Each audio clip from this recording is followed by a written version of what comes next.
Evening, how you doing? It's middle-aged gamer guy here, and with me is Mojo for a change. Mojo's here. Say hi, Moj. There you go. He probably just wants to nap. We are live. It's Tuesday. It's Tuesday night gaming chat. Welcome to your fix of all things related gaming news, reviews, and so much more. And with me, as always, is my host who knows the most. It's Mr. David Jones. Good evening. Good evening, mate. How you doing? I am very well. How are you? I'm all good, thank you, mate. Good. And as I always start with, what have you been playing this week? Well, I've been playing a little bit of Halo Infinite multiplayer. That's still good Yep. fun. Still loving that. And then I've finished off Guardians of the Galaxy this weekend. Oh, nice. Yeah, And what are your blasted thoughts through on that. now? I really enjoyed it. I think it's a great game. You know, it's just a straight 20-hour narrative adventure. Good little action game, and 20 hours and done. I didn't think else to really go. Actually, no end game. It's going to drag on for months and months and expect me to go back and play it. It's just finished, but it was good. Had a cool story. Yeah, done and dusted. So definitely worth trying out. Oh, I'd definitely recommend it. If you like, say, good third-person narrative action games, like say an Uncharted or a Tomb Raider, that sort of thing. I think you'd like this one because it's just got like that. Good action to it. Good banter between the team members. Good story as well. Really enjoyed it. Definitely recommend it. I mean, Zenkai's just said, hello, Zenkai, by the way. I love the Guardians of the Galaxy game too. I'd give it a shout. I'd give it a whirl. Good evening, Taylor. Good evening, Tony. Welcome to the show. Tiniest Pie. All the people with the T's. Hey, Tiny Pie. See if we can get a fourth person who comes in who's got a name that starts with T. Morning. What do you mean morning? You only just got up. Dear, oh dear. What else you been playing? So that gets a thumbs up. Guardians of the Galaxy is definitely worth playing then. Oh, definitely worth it, mate. Yeah. Apart from that, it was just a little bit of Halo on the weekend after I'd finished it because I've basically just been playing that solidly. Just as it gets just pulling me in with the story, I thought I'm just going to carry on. So grabbing a quick half an hour and here and there, and I had a chance and got through it. Nice. And then a bit of Halo to finish off the weekend. And now here we are. It's Tuesday again. Here we are. I know it comes around so quick. Taylor says a game that you might like is Tiny Tina's Assault and Dragon Keep. I am actually going to be playing that because they gave it away on PS Plus. It was a DLC from Borderlands. But you've obviously got Tiny Tina's, what's the game that's coming out like literally next month? Oh, I've forgotten the title as well. I've forgotten the name of it now. Our guest might be able to tell this. So someone in the chat will know. Yeah, downloaded it, might stream it. I will be streaming it, but it's probably going to be a couple of weeks because I've got a list as long as my arm for all the PlayStation games that I want to get through. But there you go. But yeah, Tiny, the D&D Tina. That's the one. That's the one, Tiniest Pie. Yeah, it looks good. But I gave away the standalone DLC this month, so it's worth trying. Tiny Tina's. Is it Wonderland? Wonderland. Yeah, I'm sure it's that. We'll go with that for now. We'll go with that. It's fine. But it is worth checking out, Taylor. Definitely. Right, should we get our guest in this week? Tiny Tina's Wonderlands. That's it, with an S on the end. That's the one. Dave, you might like Dungeons and Dragons Neverwinter. I've just done an update for that as well, I saw over the weekend. Cool. I did see. I was getting Taylor's trying to talk to me about Neverwinter, and I've never played it. And then, I saw a thing, and I went, that's the game Taylor was talking about.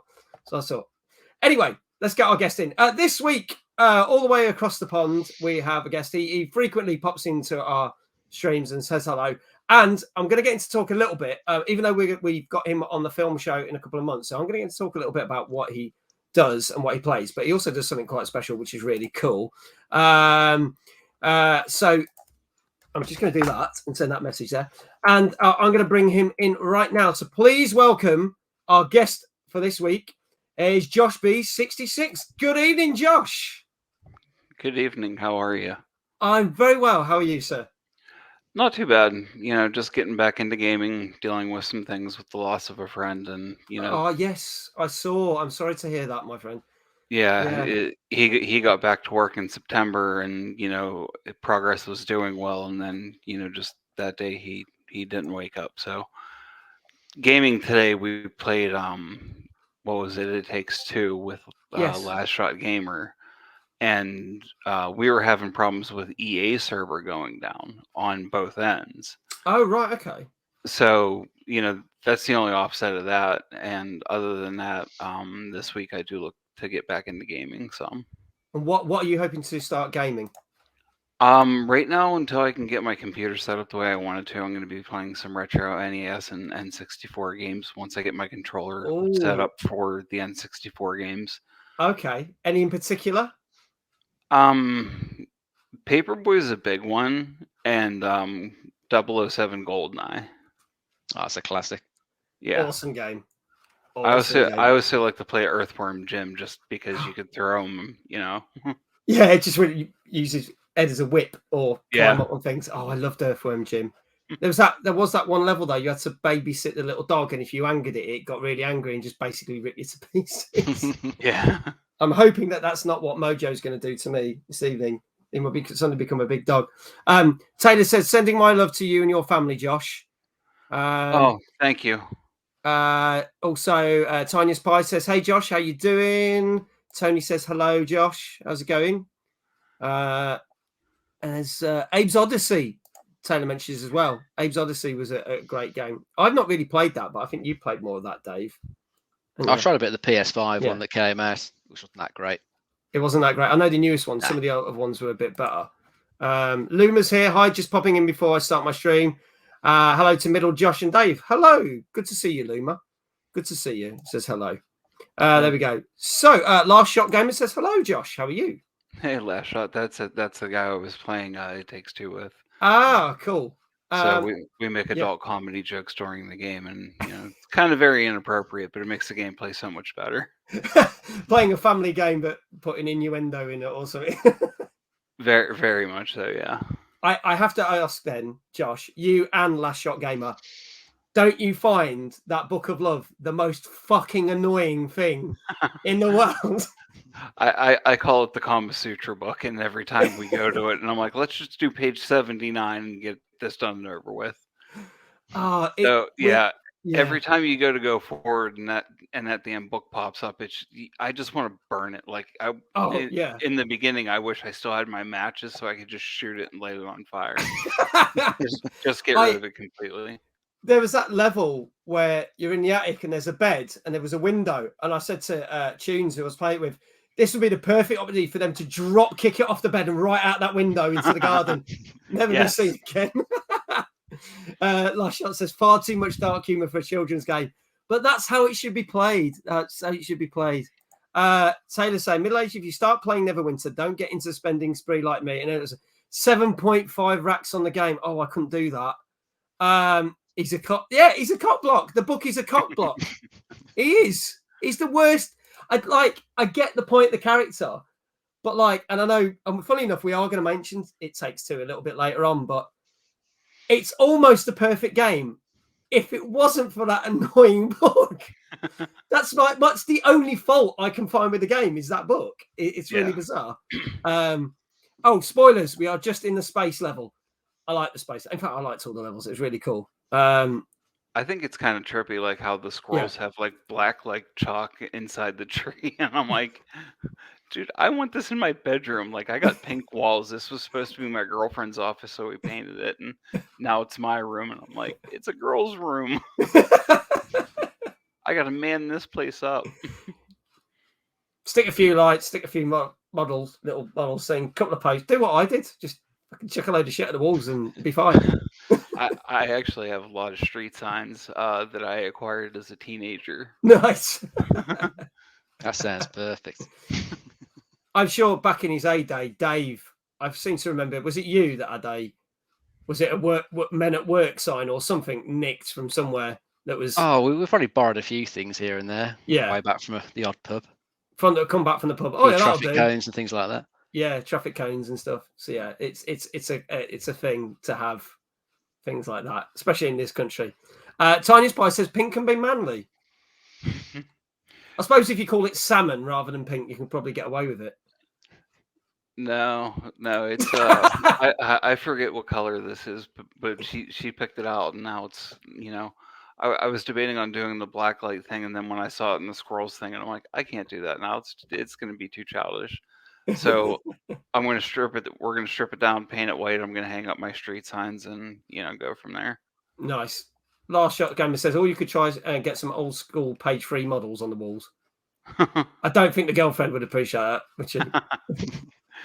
No, she definitely doesn't. I have a friend that's a porn star that makes jewelry that I buy from. Okay. And I just recently bought her, earrings from her. And when she saw who it was from, she's like, "What did she send you?" And I'm like, "Nothing, dude. Don't worry about it. It's for you."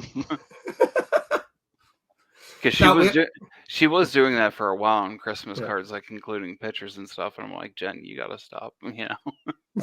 It's not the sort of Christmas. If you in your relationship, it's not the Christmas greeting that you want, is it? A Christmas card with a porn star. It was fine when I was single, but Yeah. when you're in a relationship, you gotta put that stuff aside and throw it away. Yeah. Or as well, yeah. Either throw it away, or as you said, put it stuff aside. Yeah. For another day. Mia says, "Hey Mag, hey Dave, hey Josh, how you doing?" Hey. Diva, good evening. How are you? Good to see you. Tiny Spy's like, wow, okay. But before we go into the show and we start the show, we are going to mention, Josh, do you want to say a little bit, because about also doing the streaming, there's something else that you do. And we're going to talk about this more when you're a guest on our film show in a couple of months' time. But do you want to just talk like a couple of minutes, just talk about what you do? Because some of the people in the community don't realize. Obviously, we've talked about it, but do you want to say what you do? While I talk about this, is it okay to send you a private chat of the article that I was in to share with everyone? Yeah, sure. And I can drop that in the chat for everyone else to see. Yeah. All right, let me find that real quick. Basically, what happened was I was following rumor mills in Pittsburgh, Pennsylvania, where I live. And what happened was there was a casting call for Batman: The Dark Knight Rises, and it was a big cattle call. There was lines going around the hotel. You had to go in so many people at a time. They had the guy had a clicker and everything. But I sat down in the group. We auditioned. We applied. They took our pictures. I've never done anything like this before, and I thought, being a part of the Batman movie, growing up watching the Batman movies with my dad, and my grandfather being a part of the movie. Oh, it's with Bruce Willis, Striking Distance. He was a part of the rescue squad on the river when they jumped the boats. Yeah. So, and when I got selected to be a Gotham City police officer, I about cried. I was jumping up and down. I remember getting a call. I was at work at the Butler Hospital emergency room in their urgent care area. And I called my wife at the time and I'm like, "Hey, I got something to tell you." And she's like, "What's that?" And I'm like, "I'm a Gotham City police officer." And, she started to cry. And, it was just one of those things that, you never think is going to happen. And the second trailer to The Dark Knight Rises, that scene was actually cut from the film, but it's still in the trailer, where I was identified in a picture in a group of other extras. But basically what Christopher Nolan wanted was he wanted actual EMTs, paramedics, first responders, firefighters, police, nurses, doctors. He wanted those to be his police officers over, just regular extras. But there were just us regular extras thrown in there. So after that experience, I was sitting in my car soaking wet. I'm trying to dry off. I light up a cigarette and I sent a thank you email to the casting company.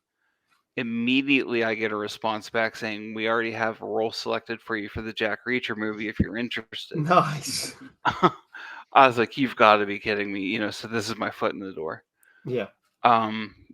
So I got to be in a lot of TV shows and movies, like The Last Witch Hunter. I was a witch that got burned. I was also a stand-in for lighting,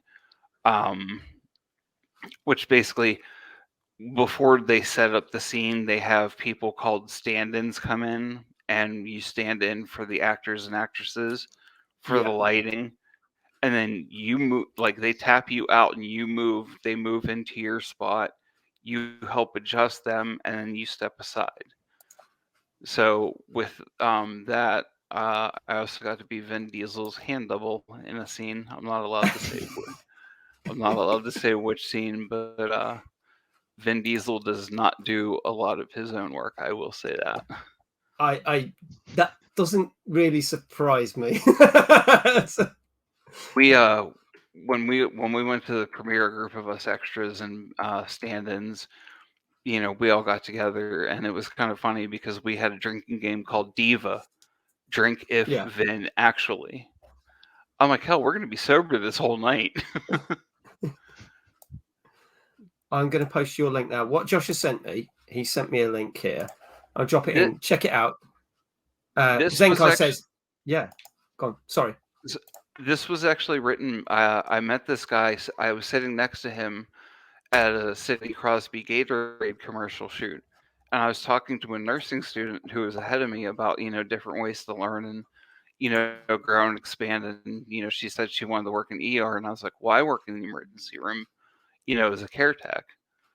So, we connected, and he was like, hey, my name's Christopher. 1 year from now, I'm going to send you an email. It's going to have a list of questions. You fill out the questions. I fill it into a form, and I create an article about you. And I'm like, okay, yeah, not a problem. So far, everything's been going so good with the people I met, and he was gracious enough to write this article, and he bought the frame for me for it. So when it came in the mail, it was kind of nice. The article is outdated. I'm no longer married. I am seeing someone, but yeah. I mean, you meet a lot of great and interesting people. I've met doctors, physicians, just general laborers, trashmen. Just everybody's just so humble in the film community. It's very nice. It's kind of like being here on Twitch and Discord, where there's absolutely no drama, and if there is, it's ended quickly.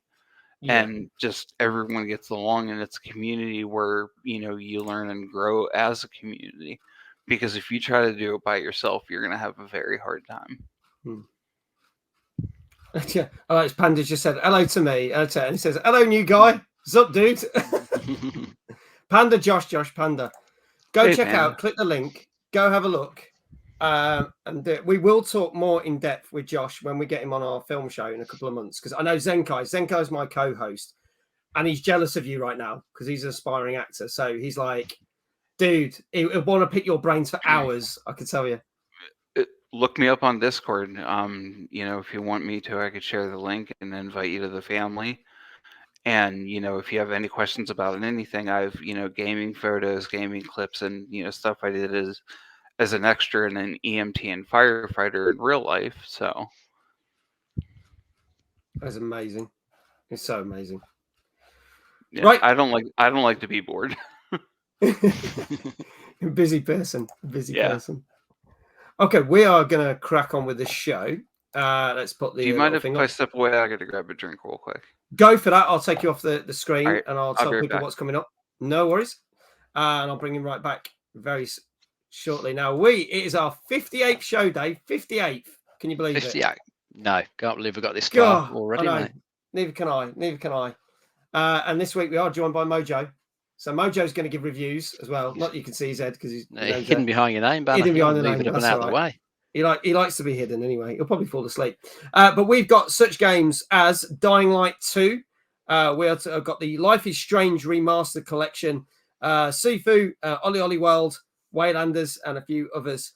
All from this last week and the week before, where there was a couple of games that kind of carried over that we didn't get the reviews. Oh, everyone wants to say hello to Mojo, so let's get Mojo up. There you go, dude. Now, little does Mojo know, he's gaining a baby sister tonight.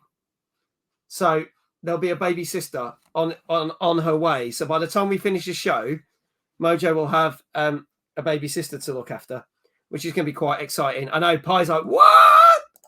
Another dog? Yes. We found a dog that we liked, and we were like, right, we can't wait. We've got to get it. So we're doing it now. It's another Chihuahua. It's a girl Chihuahua. Tiny little thing. Sticks its tongue out as well. It goes, meh, which is quite funny. So it should be cool. So we'll introduce the little girl at some point. Not tonight, but probably in a couple of days' time. So Dave will get to meet her on Saturday because me and Dave are meeting up for the first time in flipping ages. Probably just over a year, isn't it? We're meeting up. I think so, mate. Yeah. So there we go.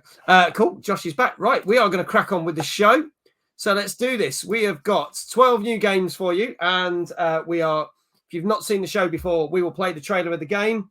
We will talk about it, see what you think, and then you can guess the scores of what it scored. I'll explain more about that. We're also going to talk about some news that's happened in the last 7 days in the gaming world.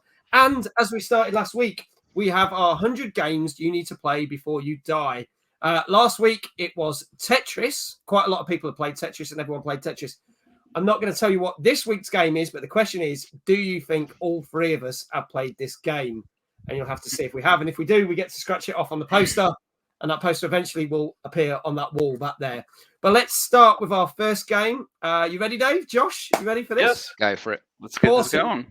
Let's go. Let's get the first game up. This is probably the game that everyone's been talking about since it came out last Friday.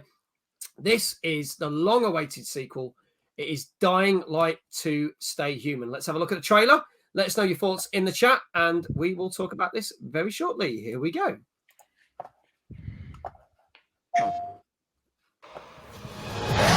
Welcome to paradise.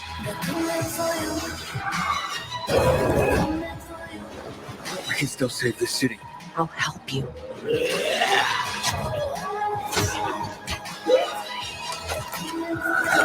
I already killed you once. This time, I'll do it right. PlayStation. There you go, Dying Light 2. Panda, do not worry about spoilers. We're not going to talk about spoilers. Don't worry. We're just going to talk about certain things of the game, but there won't be any spoilers, so do not worry about that. Tony's like, Mojo is getting a doggo. I know. Lost Shot Gamer says, never played it, was a fan of the first. Now, this is where we've said this before, and we've mentioned this before. I wasn't a fan of the first game, whereas Dave, you weren't you? So Yeah, I was.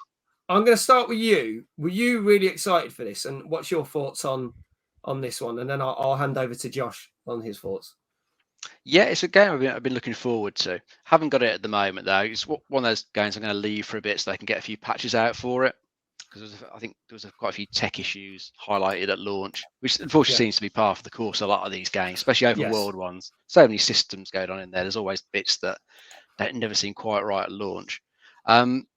But I did enjoy the first. Story-wise, there was nothing that great about it. It was just your standard sort of B-movie, zombie sort of story. But what really sort of made it decent was the the combat and the movement around the city using the parkour. Yeah, that really made it good. It was great for sort of building all your different weapons as you went along. You'd start off with some basic stuff like machetes and things like that to take on the zombies. But as you sort of got further, you get these blueprints to make the weapons even better. Add fire to it, add lightning, stuff like that, and then just go to town. The zombies, just jump in the center of them, smash them to pieces with those, get back out, use your parkour, get up on the rooftops, get away. It was just really good fun. That also helps these open world games having a good way to traverse the city. Because some of them can be a little bit boring, take ages to get anywhere, but where you can just sprint, get up on the roofs, jump around everywhere, learn extra moves as you're going along, it just helps with the flow of the game, makes it a lot more enjoyable. So this looks like it is more of the same. The first one just bigger, slightly more refined, same sort of average B movie story, but still got the really good combat and the really good parkour. So I'm looking forward to it. I'm going to get it eventually. It's just unfortunate it's landed in the same month as Horizon, which I'm looking forward to in a couple of weeks' time. Yes, so I haven't got the time for so many open world games at once. So fortunately, Horizon's just pipped this one. I'll get it eventually. Especially if you are led to believe that this game takes anything between 80 and 500 hours, depending on how much of it you want to complete. Yeah, I think the average, a lot of people say, is more or less the 80 mark for doing the main quest. If you just do the main stuff, it's about 80. Yeah. But that's still a long time. Oh, it is, isn't it? I mean, the 500 of those people who want to get like the platinum trophy and do like every choice and get every ending in the game. Yeah. I mean, fair play to. I'll do like the 80 hours when I eventually get it, and I'll be done. Cool. Josh, have you ever played the original Dying Light, or are you looking forward to this new one? I am looking forward to the new one. I heard a lot of mixed reviews about the first one. I do have that on my list of games to play coming up. Just to try out. This game, it kind of seemed like the typical storyline of like a hero versus everyone else. Trying to get through. I don't know. To me, sometimes stuff like that seems boring, but when you actually play the game, it turns out to be very interesting. So I do look forward to playing this game. The graphics I felt were like 8 out of 10. The storyline, like I said, 4 out of 10, just because it's one of those typical, I'm out to save the world kind of things. I always look for something different or interesting, but I am going to give this game a shot. Okay. All right. Well, what I'll do, we're going to get the audience who are watching right now in the chat to guess what the average review score was on the internet for this. So I scour a load of different websites, get all the reviews, and then get a score out of 10. I will ask Dave and Josh in a minute what is. But before I do that, I'll tell you some of the things that were said about this game. Now, obviously, as pointed out by you guys, are saying it looks great. The way the parkour moves is fantastic. The fact that in the daytime or in the nighttime, the enemies are a lot more difficult, more challenging. The daytime, some of the human enemies are a bit stupid, and you can just dodge around and knock them on the back of the head. The crafting of the weapons is very good. The characters, because you've got people like Rosario Dawson in it, who's done loads of different games and obviously been in numerous different films and things, saying a lot of the characters that you interact with and stuff, it's very well, the voicing and everything's very well done. Those characters are very well fleshed out. Biggest problem is your own character is practically dull as dishwater. And they did that problem in the last one. It's really bizarre. So they've spent more time concentrating on the side characters and that. Obviously, as Dave mentioned, on day one or before day one, when a lot of people reviewed it, there was a horrendous amount of bugs in this game. They did do a day one patch, which had over 1,000 bug fixes. There are still a few bugs in it, but they've managed to do stuff quite quickly. I want to say, Julian Meister Humdinger is raiding me. Julian, you absolute gent. Hello. Welcome to the show. How's it going, my friend? Hello, Raiders. Thank you so much for the raid.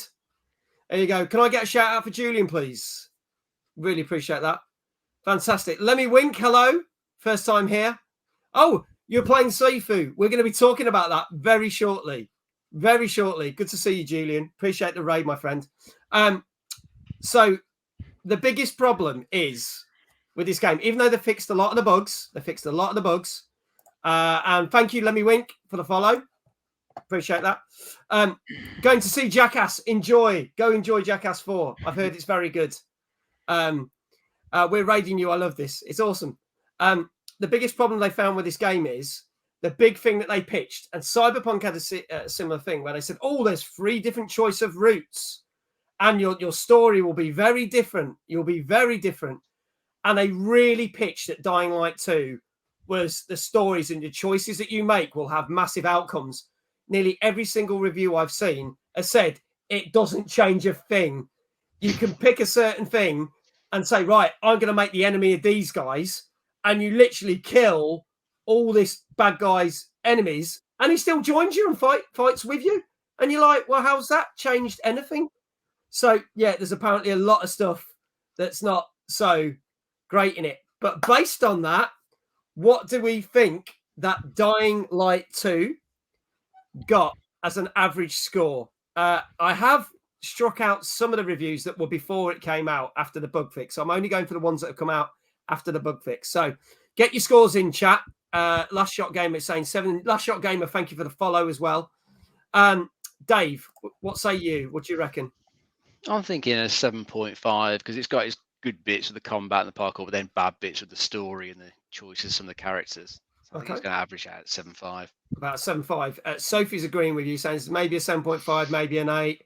I think Prince was coming in at higher 8, but then changed his mind because about the bugs. Prince was saying, what was Prince? Where's he got his score? Out of 8. Yeah. Out of 8. No, 7.5 or an 8, Sophie's saying. But out of 10, Julian. Give us a score. What you reckon Dying Light 2 got? Divine Miss Klein, thank you for the follow. Oh, and actually, I need to say to Divine Miss Klein, thank you so much for the gifted sub yesterday. I didn't get to see Julian's stream yesterday because I wasn't on, but thank you so much for that gifted sub. I really appreciate that. And obviously, I do tune into Julian every so often because I like him. He's a good fella. So there you go. Oh, I said 7.5 or an 8. There you go. Tiny Spice at 8.5. Prince said 8, but then changed to a 7. Josh, what do you reckon this has got? I would say it would be a 6.5 or 7. I would say it's on the lower end, just because, like I said before, it's that typical hero versus the world gameplay. Yeah. The graphics really aren't the best. It's kind of blocky. There's not a lot of movement there. I mean, but it does seem like an interesting game, and I hope it does well. Okay. All right. Well, I can tell you. See, Julian says Dying Light 1 was about 7 p.m. Sophie, yes, this is the first game we're reviewing tonight, along with a load of others. I could tell you it is a 7 out of 10. On an average, out of all the games, it got 7 out of 10. It did get worse reviews than that. But as we said, they did a day one patch. It did fix quite a few things. Prince is like, mic drop, boom, got it right. Julian says, what have you played it on saying the graphics are blocky? Like the characters, like whenever you see their faces, it just kind of like reminds you of like the old GTA 5 or lower quality characters. That's the only thing. That's not going to deter me from purchasing or buying or trying a game. It's just visually not appealing to me. Yeah. Okay. I did think that Rosario Dawson's character did look like her, but I don't know whether that was deliberate or not. Because sometimes they get people, because she's done voices in other games. She was Billy Lurk in Death of the Outsider, Dishonored, and stuff. But there you go. So, ladies and gents, Dying Light 2 Stay Human is out on Xbox Series S, X1, PS4 and 5, PC. And there is supposed to be a Switch version in the works, but apparently it's got delayed and it might not happen, the rumours are. So we're going to have to see what happens with the Switch version. I don't know if Dave can enlighten us on any of that info. It will probably be one of those ones where it's streamed from the cloud. It's not something you can install and then run on the Switch because they just couldn't cope with it. Yeah, it's supposed to be cloud. I don't think Nintendo's cloud game is particularly good, so if it didn't pop up, you're not missing much. Yeah. Wouldn't run as well as it should do. Sophie says Dying Light 2 looks cool. I've seen Shadow play it the other day. I would try it. The first one was one of those cloud games. Yeah. Was that Dying Light? Is Dying Light on the Switch as well? The original one? I didn't know that, if that is. I did not know that. They might have ported it over, but there's a lot of games they do as cloud games on the Switch. Yeah. Just, the system's limited, can't run some of these things. It's the only way they can make it run. But I think it can be a little bit hit and miss playing stuff from the cloud. Depends on the latency. Yeah, if it's really bad, it can be unplayable. Speaking of latency, Prince says no Stadia, I see. Well, no Stadia. And by the looks of things, we probably will talk about this more next week, but it looks like Stadia, they're giving up the ghost on it, which is good because it's shit anyway. But there you go. And I can say that because I don't like it. He says, that was a question. I mean, Dave, you can answer this one. Was Dying Light 2 colourful? The first one was pretty muddy in terms of what I found. Gameplay was the main selling point. It does look a lot more bright and colourful, especially with the nighttime stuff because of the zombies, like the neon stuff in it, isn't there, Dave? I don't remember the first one being too dull, but it's been quite a long time since I last played it. Yeah. Yeah. It's I mean, graphically it looks all right. From the trailer we played, it looks all right. So we'll have to see. We're going to move on. Our next game is not a new game. It was a remaster that actually came out last week. This is a collection of games. Now, Prince, you'll be happy because you can get this one on Stadia. Who cares? But it's also out on Xbox One, PS4, Switch, and PC. This came out Tuesday last week. Let's have a look at the trailer for the Life is Strange Remastered Collection. Here we go, folks. Chloe, there's something I have to tell you. I discovered I could reverse time. Welcome home, Max. Thanks, Chloe. Hey, give me that. That's Rachel Amber. Obviously, she was a good friend. She was my angel. Something happened to her.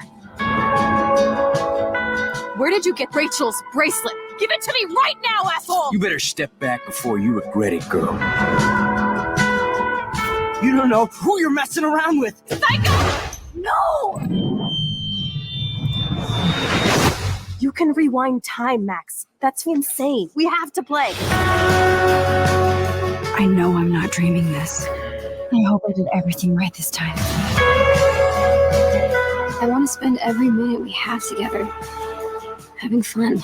I've got my power to protect you, right? The dark room. What does this even mean? What are you doing here, Max? He's hiding shit. We have to find her, Max. So we could get real justice. This feels like the end of the world.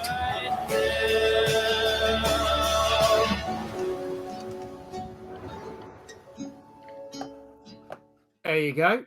So that is Life is Strange Remastered, which is the original Life is Strange, and then the game that was technically an offshoot, because it was, am I right saying this, Dave? It wasn't made by the same people. It was kind of the same, but it was different people. They had different voice actors in as well. Yeah, it was Deck 9 who made that one, who I think are the ones that made the latest one, True Colours. True Colours. Yeah, it was a different voice actor for the one main character, but I got to be honest, I didn't notice a difference when I played it. It was something to do with strikes, wasn't it? There was it was the whole thing for voice artists at the time. Yes, and so they got some other people in to do it. Julian saying, unpopular opinion, I love this story. First one is cool. Now, the first one's the only one that I've played. I haven't played Before the Storm. I haven't played number 2. I haven't played True Colours, which only came out. God, do you know what's funny thing is? This only feels like this came out a couple of years ago. And then we say it's last September when True Colours came out, which is like nearly 6 months ago. So I'm kind of thinking, oh God, where's the year going already? Prince said, I got so bored of this. Got as far as the bathroom shooting, stopped it, left college and left the game. Bloody hell. Wow. Okay. So you clearly didn't like that. Sophie says, I love the story of Life is Strange. Tiny Space, like, I played the demo, I remember. Evening, Big Jesse, how are you? Before the Storm was okay. Life is Strange 2 is awful. I haven't played True Colours. See, I thought there was a lot of people that had a lot of love for the second one, but maybe not. I haven't played it, but I heard a few bad things about it. I don't think the story was meant to be as good. It's a different cast of characters as well. It is, yeah. Okay, well, I'm going to start with Josh on this one. So, we get a remastered package, which has pretty much come out and everything. What's weird is it's not on next gen, which I'm kind of like, why? If you're doing a remastered collection, surely it would be on PS5 and Xbox Series S and X, but it's for Xbox One, PS4, Stadia, Switch and PC, which I find weird. So my first question is, did this really need a remaster so soon? Or do you think, yes, it does, because it's been a while? And what do you think of these games? Sorry, 3 questions in one go. There you go. I'll start with you, Josh. This game looks very interesting. It has a potential of a wide variety of audience that it could, bring into and enlighten and, help people get through their struggles and problems. From what I've seen of this game, it looks very interesting. I would definitely play it. The storyline seems absolutely beautiful. It has gotten nothing but great reviews. But that doesn't always mean it's going to be a great game for you. So if you're looking for a game to just try out like a semi RPG game, I would definitely say that Life is Strange Remastered is the way to go. The graphics are great for the game. It seems seamless in the storyline. There's no bugs or glitches yet. So, I mean, it's doing very well. Okay. Dave, your thoughts on this one? Yeah, I really like this. I played it a couple of years ago now and played Before the Storm. Thoroughly enjoyed both of them. I mean, it doesn't sound like Prince got particularly far in it before he got bored. But, it's one of those games, it's probably a little bit slow to start off with as the story's getting going, he's getting introduced to the characters. Yeah. But, if you're stuck with it, it was really good. The story is just, I thought, fantastic. Love the characters in it. And same with Before the Storm. Again, the characters and the story in that were cool, even though that was like, a prequel. And when they first announced that, you heard prequel. You thought, is there anything good they can actually do with that when you haven't got the main character with their time rewind powers? But they actually managed to do a good job with it. And I thoroughly enjoyed it just as much as the first one. Very, very good. So it's got a good mystery to it as well. It kept me hooked for the 5 episodes. And I'd say it's probably the best way to play it as well, because at least if you buy it now, you've got all the story there. You haven't got to wait like months like you would have had to when it was the original episodic release. That was the thing. It was a couple of months in between each episode, wasn't it? When they first yeah. And Life is Strange 2 took like nearly. Didn't they stretch that over nearly 2 years? I think they had a few delays, didn't they? I don't think it was that long, but they did have some maybe extended delays between episodes. Yeah, which is never very good if you're waiting for the story to carry on. it's nice and you've got the whole thing there and you can just play through it. Yeah. But your question as to whether they need to do a remaster, well, probably not, because it doesn't look hugely different.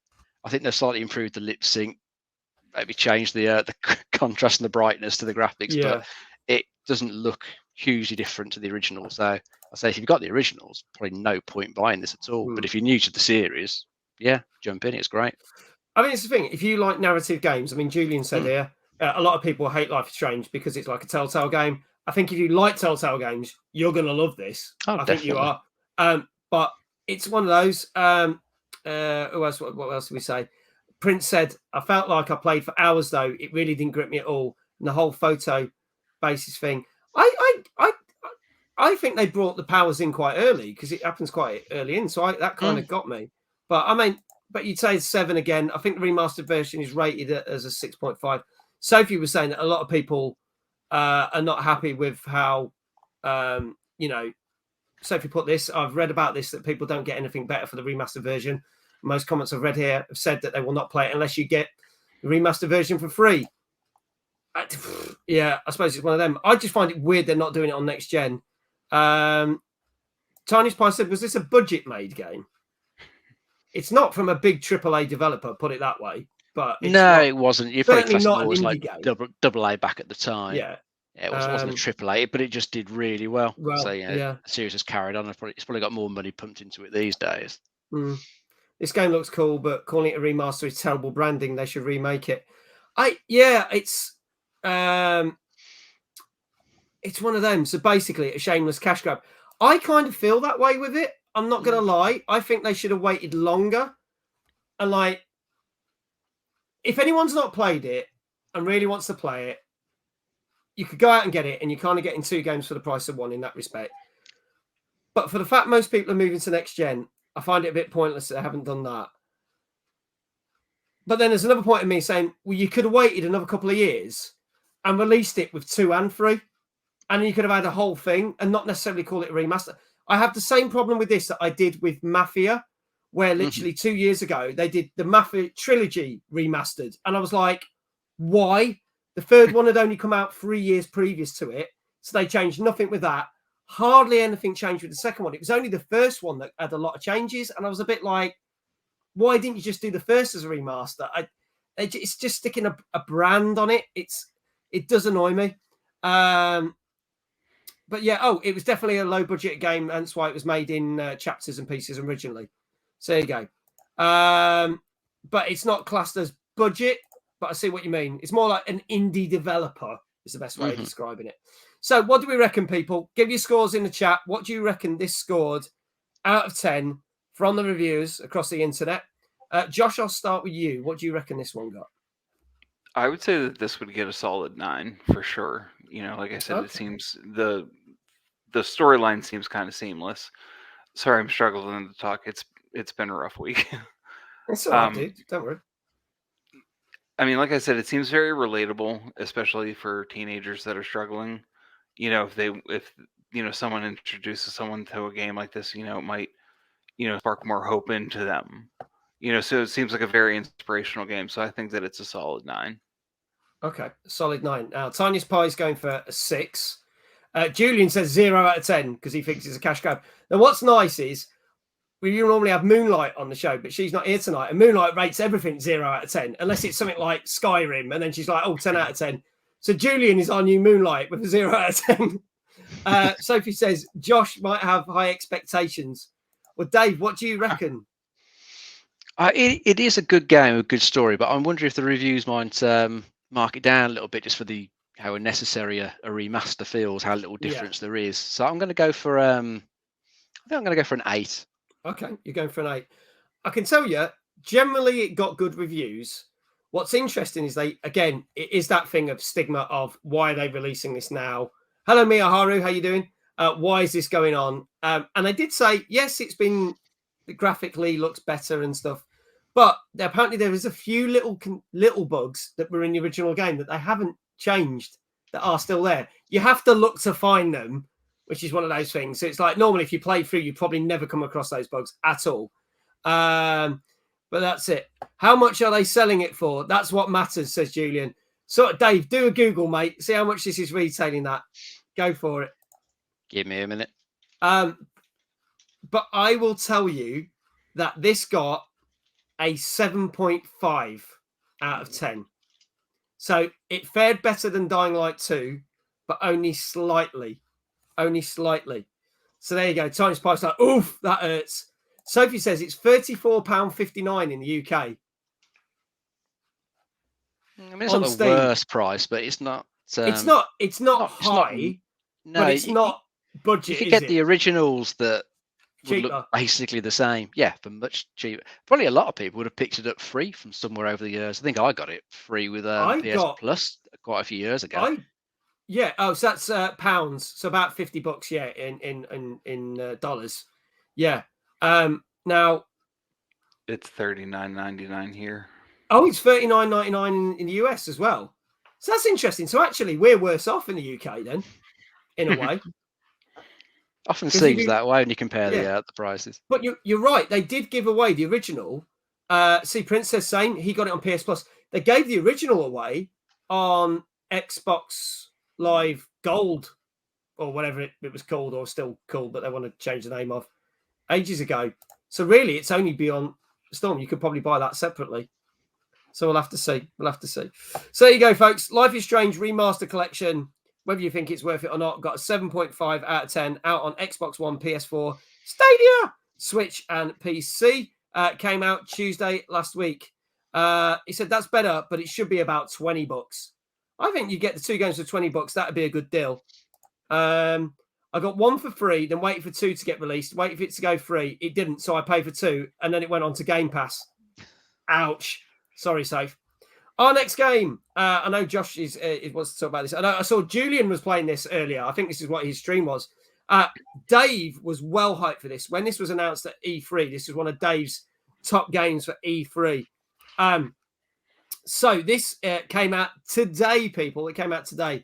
This is Sifu, which is out on PS4, 5, and PC.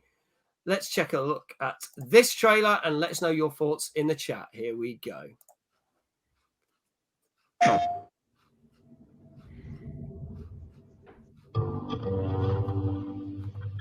In the end, you're still that same child I knew. Helpless. Like the night I killed your father.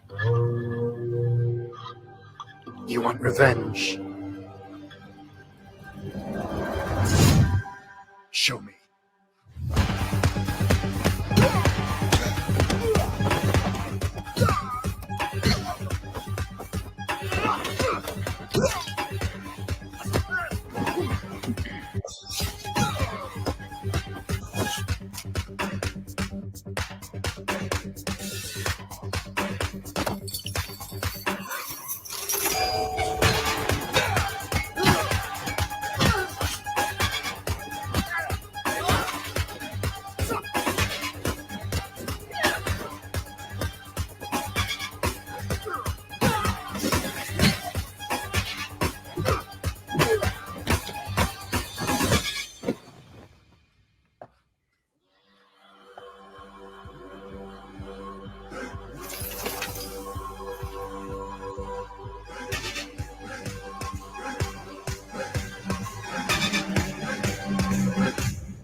There you go, folks. That's Sifu, the martial arts game, which has a very interesting mechanic, whereas if you die or fail, depending on how you're doing, you lose years on your age. And the older you get, technically, the worse the consequence until you reach a certain age and then you die and your character changes.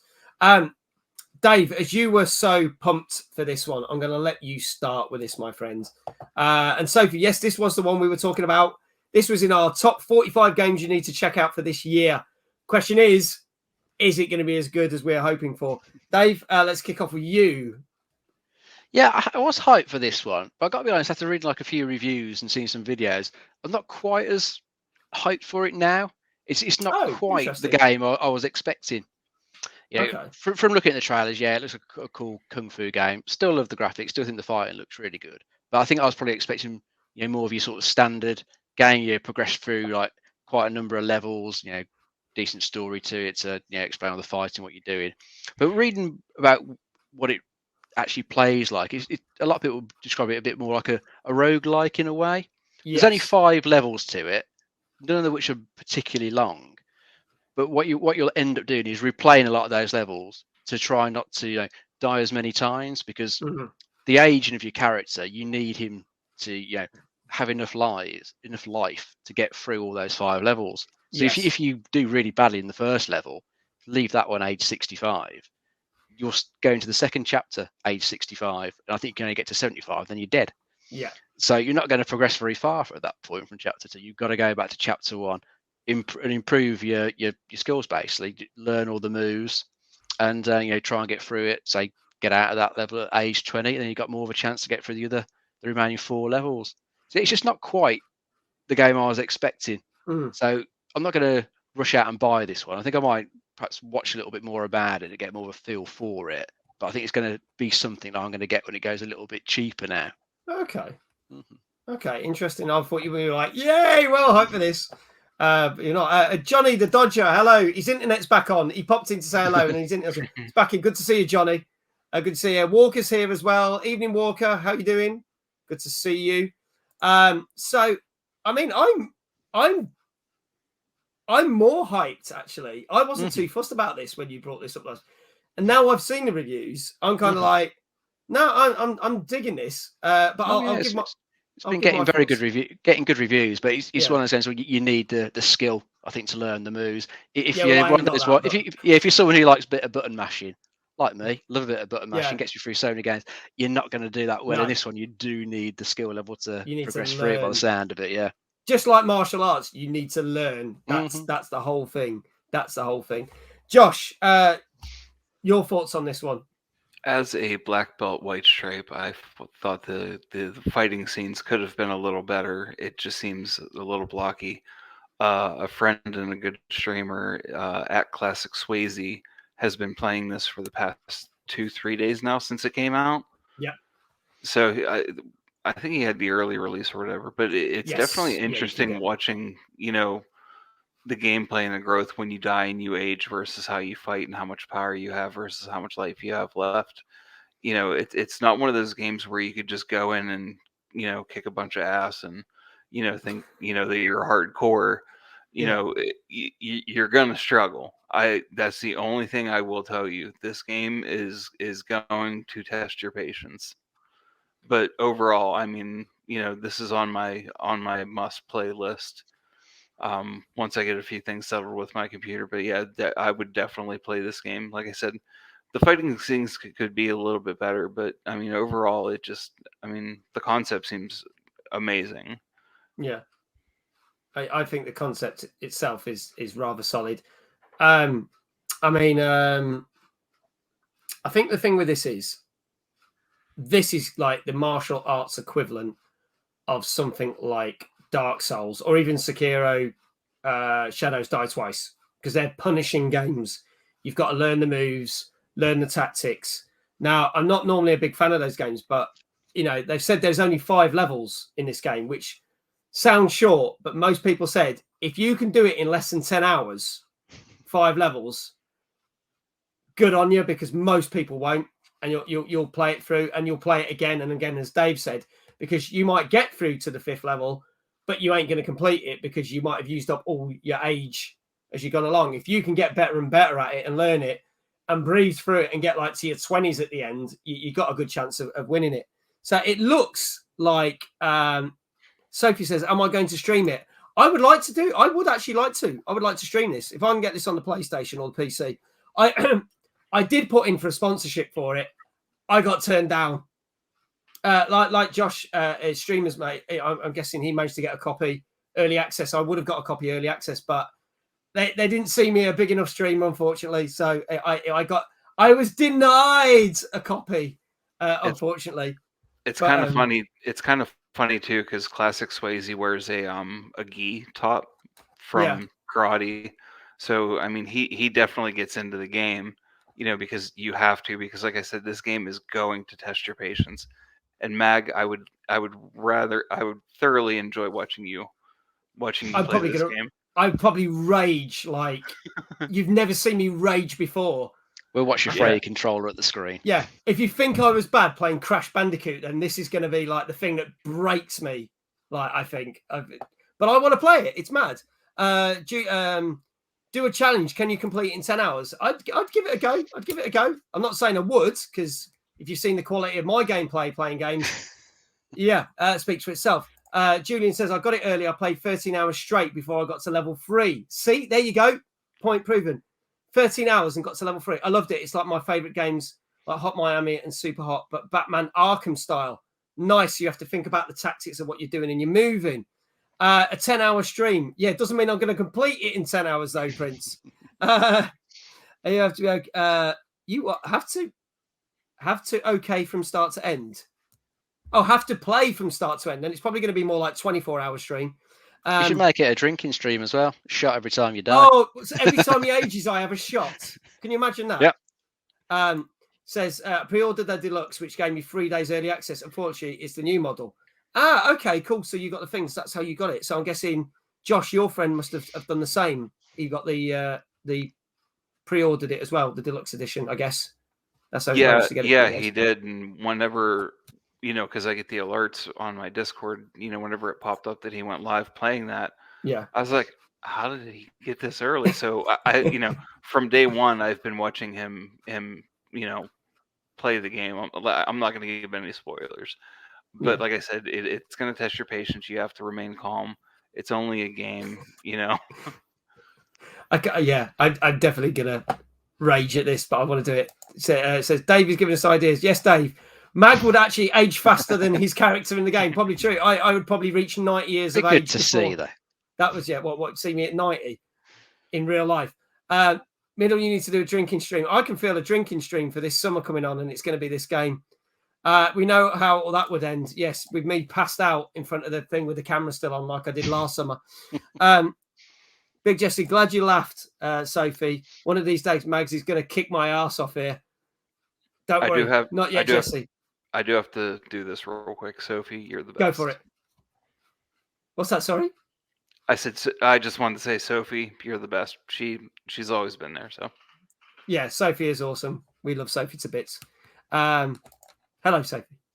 Shout out for you. Can I get a shout out for Sophie, actually? Can we get a shout out for Sophie in the chat? That'd be greatly appreciated. Dave, the co-host who knows the most, has said it. It has to happen. He knows all. There you go. We're not banning Jesse. Stop it. Behave.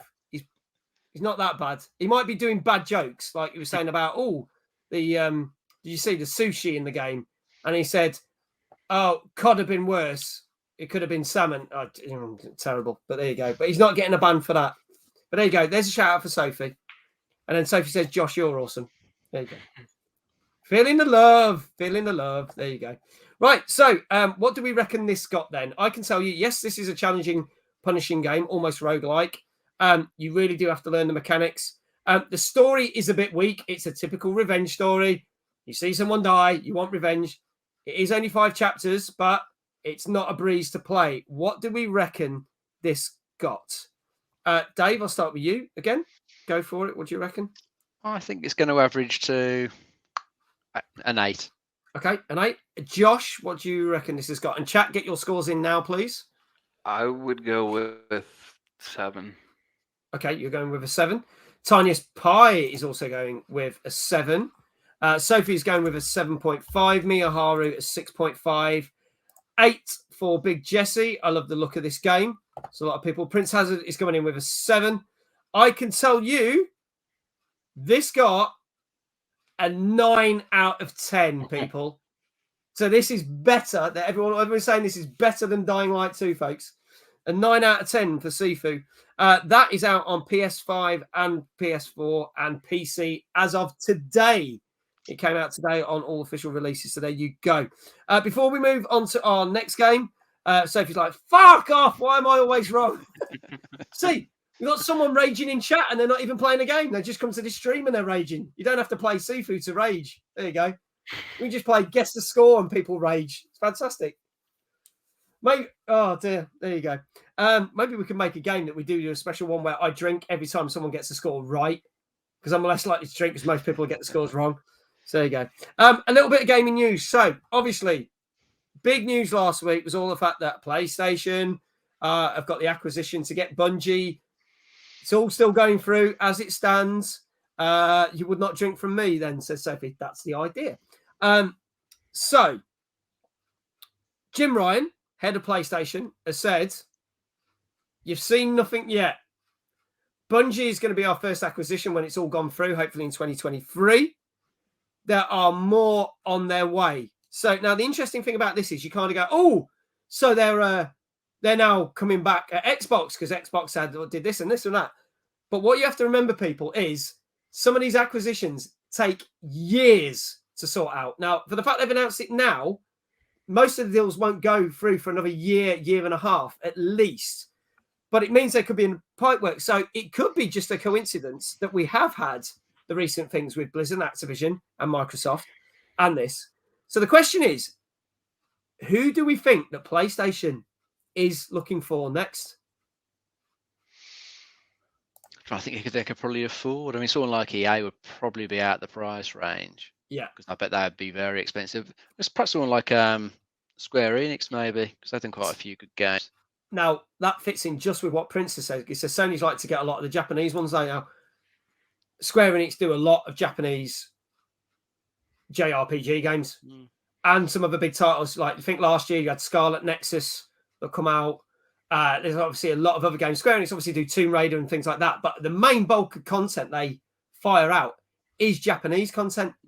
Probably a good one they could buy because they've just gone terrible. Is Konami. They're rubbish these days. They've got some good franchises. That'd be a good one to buy on the cheap. And then, they've got Metal Gear, Silent Hill. Yeah. Great franchises there. Revigor the whole thing, maybe, Konami. Josh, what do you reckon? Who do you think they might go for? I honestly don't know. I was just reading about this today. So, I mean, there's a wide variety of things that they can go for and, what they want to target. It's just, if they want to spend their money wisely or if they want to spend it foolishly. If they're going to spend it wisely, they're going to go for something high end and, just try to corner the market somewhere. So that somewhere is, that's where I'm lost because I haven't read, both sides yet. So, yeah. Okay. Now, some interesting other things that have happened in the time. Obviously, we talked about how much it was. And if I got it right from last week, it was 3.6 billion, this acquisition deal. Assuming it all still goes through, 3.6 billion. How much of that budget they've spent do you think is going to actually keeping the Bungie employees? And that's the question I'm going to put to the chat and you guys. How much of that 3.6 billion, and you can give me a percentage, you don't have to give me an exact figure, what percentage do you think is actually to keep the Bungie team as it were? So i.e., when they take it over, they can't just go, thanks, bye, boom, and out the door. What do you reckon? Prince is saying 40%. Tiniest Pie is saying 5%. Maybe about 30%. Okay, 30%. I'd go with 20. Okay. I can tell you that you are looking at pretty much round about 35%. Nearly over 1/3 of that 3.6 billion is there to keep the Bungie staff there and their job secure, which is pretty huge if you think about it. So that is pretty impressive. Now, what's interesting is, while this is going on, Sony are facing some other problems because they are millions of units short of where they wanted to be with the sale of the PS5. Now, we know there's been problems and the fact that PS5 has not been able to get out to people because of COVID, etc., and the parts for it, etc., make it difficult. But they were hoping to be on track that they would have oversold the PS4 by now. So the question is, we know that they haven't done that. They probably won't do that for another couple of years. But do you think the PS5 would have oversold the PS4 in just over a year and 3 months, guys? What do you reckon?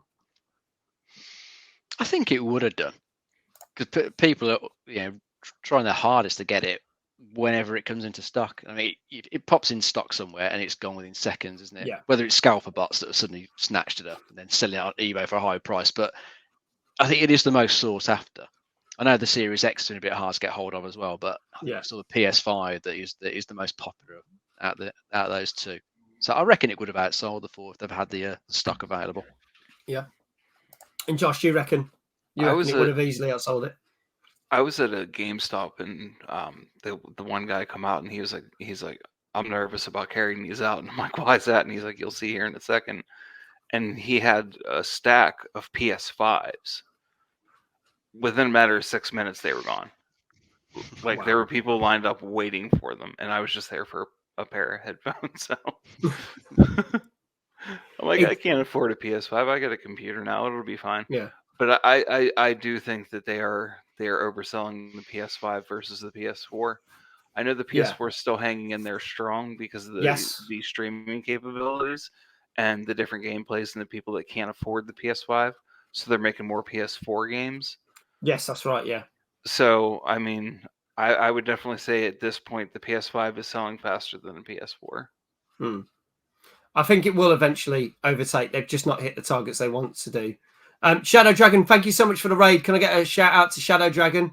Welcome. Thank you so much, buddy. Really appreciate it. Prince is saying, I feel, though, it will slow a little with the Microsoft acquisitions. But before then, it would have sold so fast. Why Sony announced the next load?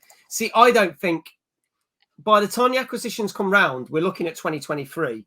Hopefully by 2023, both Xboxes and PlayStations will be readily available. I still think the PS5 is going to outsell the Series X. Whether the Series X might catch up, I mean, the Series X is selling a lot better than people thought it would.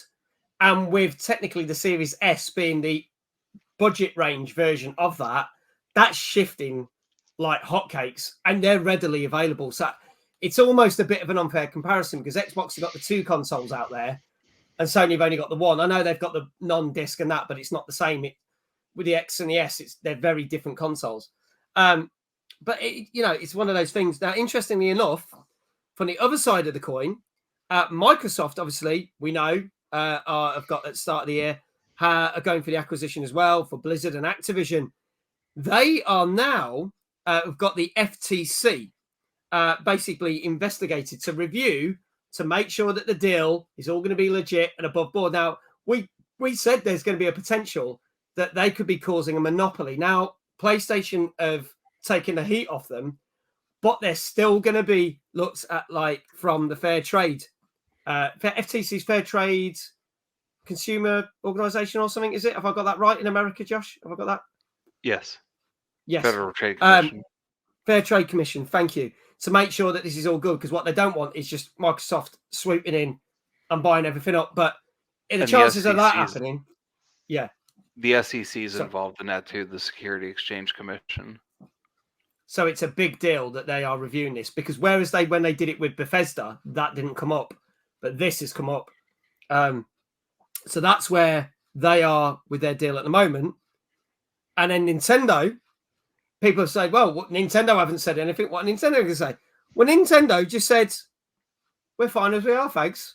Their response was literally that they are more interested in developing the games and the studios that they've got, and they don't think that getting any new acquisitions is necessary for them. They're not ruling it out, but they don't see that happening for many years down the line.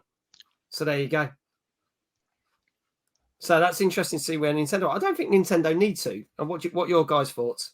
Oh well, they've got their big franchises already, haven't they? That sell bucket loads: Mario, Pokemon, Zelda, Metroid. They've got some huge ones. They don't need to go and buy studios to bring in franchises to their platform. They've got huge ones, and it does the business for them. Switch sells tons. Yeah. So we'll see how we do. A couple of other comments here. Shadow Dragon, thank you so much. No problem, buddy. And yeah, I think PS5 will be more popular than the new Xbox.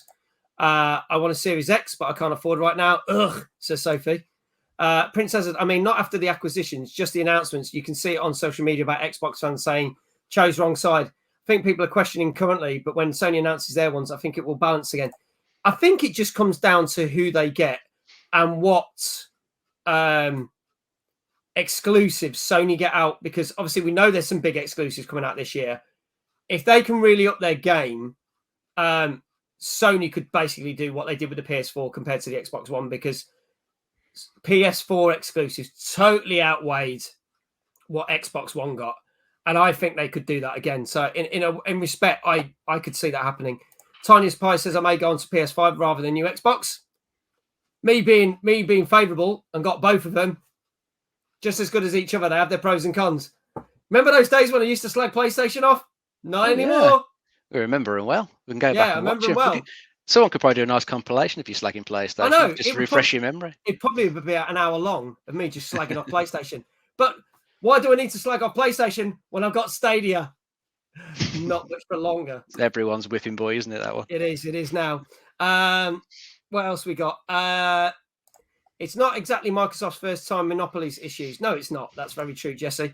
Nintendo has been happily plodding along for so long. The fact their franchise has lasted as long as they have, no need for them to take on others. Exactly. Prince says, I converted, Mag, you have. I like the PlayStation 5. I'm very happy with it.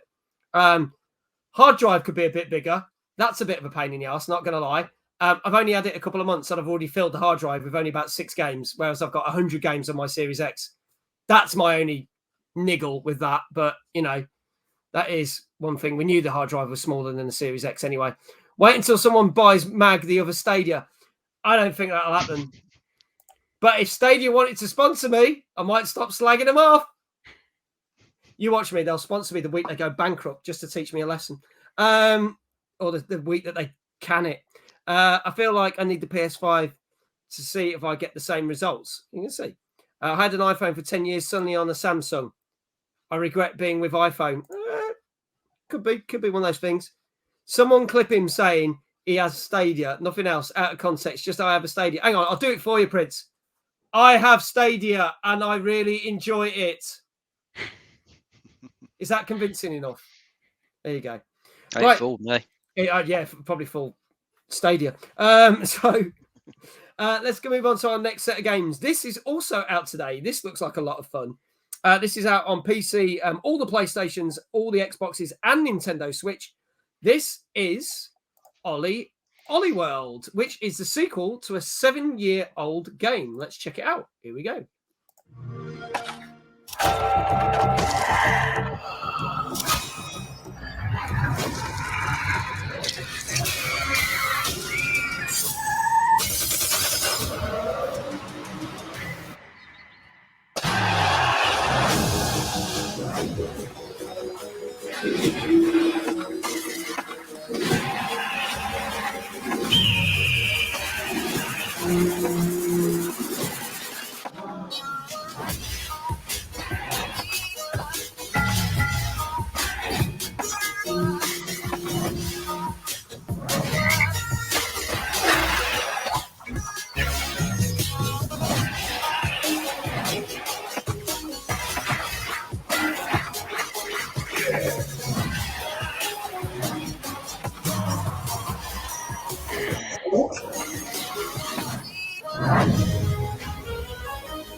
There you go, folks. That's Ollie World, which is the skating game. Now, as it says, it's not going to be punishing. It's not going to do that.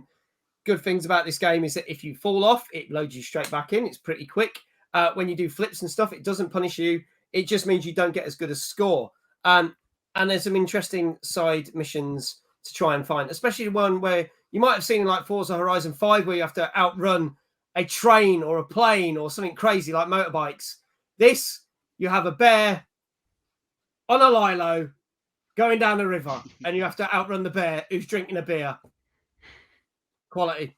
So, Ollie World. Josh, I'm going to start with you. Is this your kind of game? Would you give this a whirl? What are your thoughts? I would say that this game's generated more towards, the younger generation more so than the older. But it definitely looks like a fun time killer. The storyline's not too bad. The graphics are pretty good. The cutscenes are amazing. So this is something that, in the future I would definitely try out. Okay. I have to say, I like the look of this. I would definitely play this. And you're right, the funny little cutscenes that they have, like cartoony, comical kind of things, which move things along quite nicely. The only thing that offsets me to games like this is it's not realistic. People aren't going to actually skateboard like this. So I'm more of like the old Tony Hawk 2 kind of skateboard game guy. But I mean, this does look like a good time killer. Like I said, the graphics, the animations, and the cutscenes are great. So I mean, I would give this a go. Cool. Jesse says this looks like Tony Hawk for people like me and Mag who are a bit crap. That's why I want to play it, because if you fall off the skateboard, it's not like you start back at level. It loads you back in. Moj wants to up off the seat, so I'm going to put him down. There you go, mate. Go in your bed. Sophie says, Ollie, Ollie, Ollie, shit in a trolley. That's what I think every time I hear the name of this. I don't know what you get up to at your weekend, Sophie, but now we probably know. Should be somewhere around Tesco's. There you go. Joron, hello. He says, hello, Bob. Hey, Hitman. Oh, hi, handsome new guy. Hello. Not shit, but that will do. Oh, okay. Was it something else? I don't know what it is because it bleeped it out. Anyway, there you go. Dave, your thoughts on Ollie Ollie World? Yeah, I quite like the look of this one as well. It looks like it's a nice little game to pick up and play, kill a little bit of time. It looks like it should be, quite nice and easy to sort of pick up and play, get used to the controls, pull off some cool tricks, see if you can beat your high score. I like the fact that if you do mess up, it just immediately starts you back again so you can carry on. Because games like that do give you that, just give it one more try mentality, don't they? You can end up spending hours on it just if it keeps loading you back in that quick. Graphics wise, it looks cool. It's gone for nice, simple graphics, but it means it's all quite readable as it's flowing along. The animation, it looks really nice and smooth. So it looks like one of those games that will just control really well. So it's one I'd definitely pick up and play. I like the look of it. Okay. So what do we reckon Ollie Ollie World got out of 10? Chat, start getting your scores in now. I can tell you that it is really easy to pick up this game. It's very fluid. It is definitely a long-awaited sequel worth waiting for. They did say that some of the hidden missions that you find aren't really worth the payoff for them. The one with the bear is quite funny, but they kind of say you might as well stick to the main game because the side missions are kind of lacking in that respect, but the rest of it is pretty good. So, Josh, I'll start with you. What do you reckon this got out of 10? I would say it got a 7. Like I said, it seems like an interesting game. There's a lot of animation and graphics to it. They really outdid themselves with this. So I would say it's a 7. 7. Dave, what are you saying? I think it's done pretty well score-wise. I'm going to go for an 8.5. Oh, you're going for an 8.5. Chat, get your scores in now. Joker Girl, hello, welcome. Good evening. Great to see you, as always. What do you reckon that Ollie Ollie World got out of 10? Chat, get your scores in while I literally have a sip of tea. Thank you very much. Oh, that's better. 7.5, says Sophie, for this one. Tiny Spice says, I'm not going to rate as I'm not too keen on this one. You can still have a guess, though, Pi. You can have a guess. You never know. You might get it right. Miyaharu says 7 out of 10 for this one. Lots of people going for 7s. I can tell you that Ollie Ollie World got a very respectable 8.5 out of 10. Nice.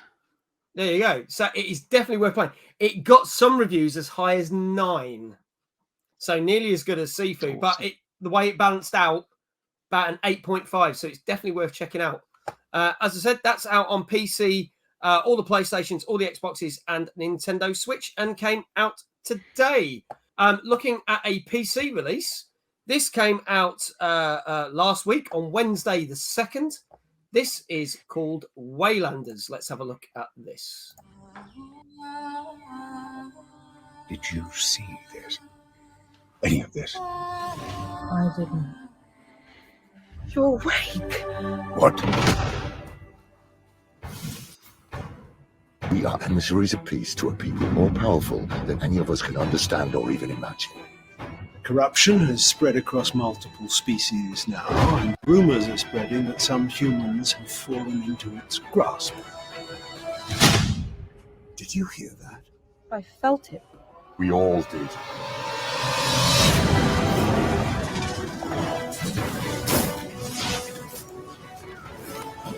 They said of Celts. Ruled by the Celts. Long live the king! Destroy them!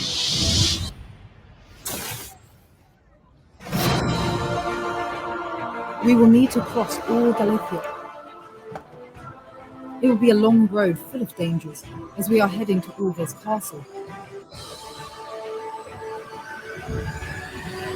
I don't understand what's happening, but I love it.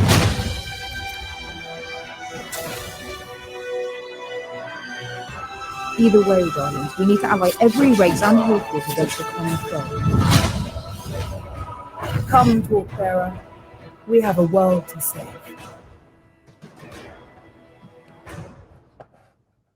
There you go, folks. That is the Waylanders, which came out last week on PC. And we did want to review this on the show last week, but then it turned out they delayed it by 1 day, which was really weird. So we couldn't get any reviews, but now we have the reviews. Dave, your thoughts on this? Well, looking at the trailer, graphics-wise, it looks okay. There's nothing standout remarkable about it. It just looks like your sort of fairly standard, RPG fare. You're just going to go through the story, meet some companions, get them in your team, build them up, take on some fights, etc., etc. I just don't think it's meant to be a particularly good game at the moment. From some of the reviews that I've seen and other comments I've read, it sounds like that there's nothing about it that is particularly good. Like every sort of part of it isn't really there yet. It sounds like it needed a bit more time in the oven to, boost it up and improve. I think pretty much everything in it, improve its story, its combat, its characters. I think it's all a bit half-arsed at the moment, unfortunately. But it could well be down to the budget, the size of the developer, not having the time to do stuff like that. It could be, couldn't it? It could be something that's not too... I don't know. It could be something that develops as they go along. But we'll ask Josh. Josh, I know you didn't see much of that clip, but... No, I got to see it.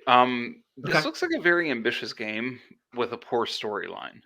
Hmm. Like, I hate to talk down on like every game, but I just know what I don't like, and but from what I saw and what I read, the storyline is very poor. It's very choppy. Sometimes it makes no sense. But other than that, people love the gameplay of it. Yeah. They said it was pretty, seamless to go through. All the controls worked fine. There were no glitches or bugs.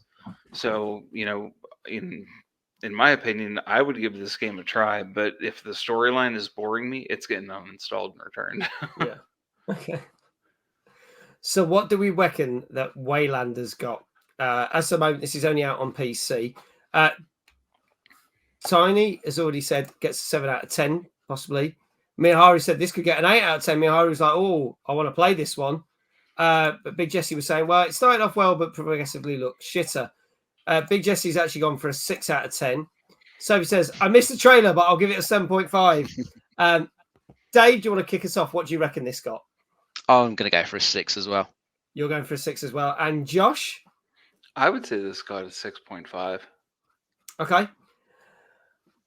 I could tell you, I don't think anyone's got it right. At the moment, as it stands, the highest reviews it got was average out at a 5.5.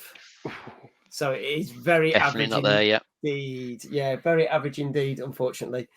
So that is Waylanders that came out last Wednesday on PC. Another game that's out on PC. This came out last Friday. This was not the game I thought it was going to be. When I saw the name of this, I imagined a kind of overcooked kind of puzzle game, etc. This is Cheftastic Buffet Blast. But then when you see the trailer, it's a very different game altogether. But here we go with Cheftastic Buffet Blast, which came out last Friday on PC. Here's a review. Here's a trailer.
There you go, folks. That's the trailer with the one piece of music that they could only afford that goes round and round and round.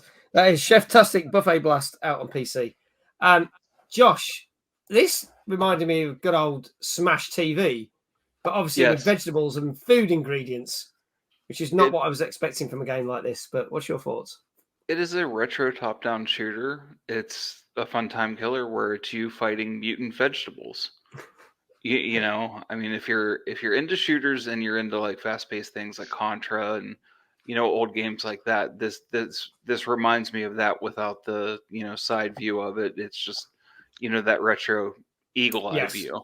Yeah. So I mean, I would play this game, but I would hope that someone would buy it for me because I wouldn't pay for it. Okay. I'm sorry, I'm just being brutally honest. No, go for it. That's what we like. We like brutally honest on this show.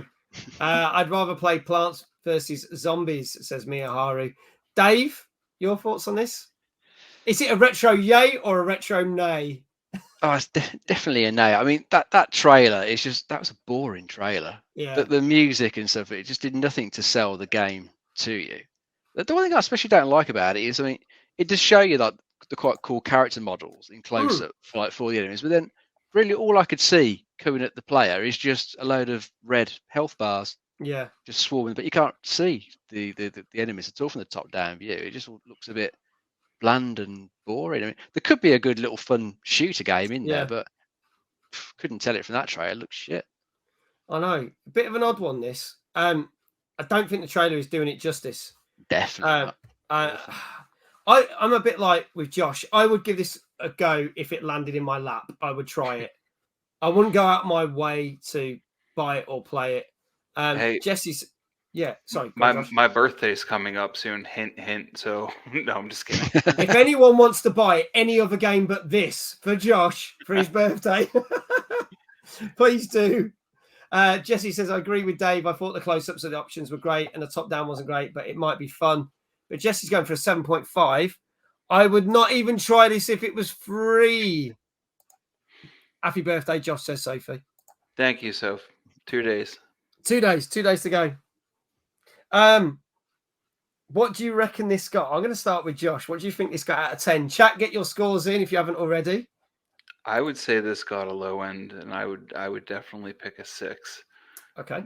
Just because it's that retro eagle eye view, and you're just shooting aimlessly at mutant vegetables. It's kind of like a mind-numbing game. This seems more of a mobile game than a computer game. Yeah. Or a console game. So I would go with a 6. Okay. Dave, what are you going with? I'm going to go lower. I think it's a 5. It just doesn't look very good to me at all. Okay. So lots of people in the chat giving it 6.5s and 7.5s, and lots of happy birthdays for Josh as well, which is good. Thank you all so much. Just because this type of game. Well, that's the thing. If you like that type of game, you enjoy it. Do you want to know what score it got? Go on. Is that a high score? Higher than we all think? Is it 10 out of 10? If it's a 9, I'm going to cry. It's not a 9, but it got an 8 out of 10. I can't believe that got an 8. That just looks terrible. I know. How? I know. So who's reviewing these? I don't know. Are they stoned? Do they need like tacos, more weed, something? Anyways, they need to be introduced to better games. Either a very big score down. vegetable truck turned up, which didn't have vegetables on and had money in its place, or I don't know. But yeah, 8 out of 10 this got. They needed a better trailer. I think a better trailer. We might have bumped our scores up from 5s and 6s to maybe 7s, maybe 8s. I don't know, but yeah, 8 out of 10 for this. I said that person was intoxicated or on something when they gave it that score. I'm sorry. They've got to be. They're probably playing. They're probably playing Ollie Ollie World and then forgot what it was called and then reviewed that. We're going to move on to another thing. Talking of food, not necessarily food, but well, these people will class this as food. This came out at the end of January. This was 2 Tuesdays ago on the 25th. Out on PlayStation 5, PC, Switch, and Xbox Series X. This is Cannibal Cruise. Let's have a look at the trailer for this.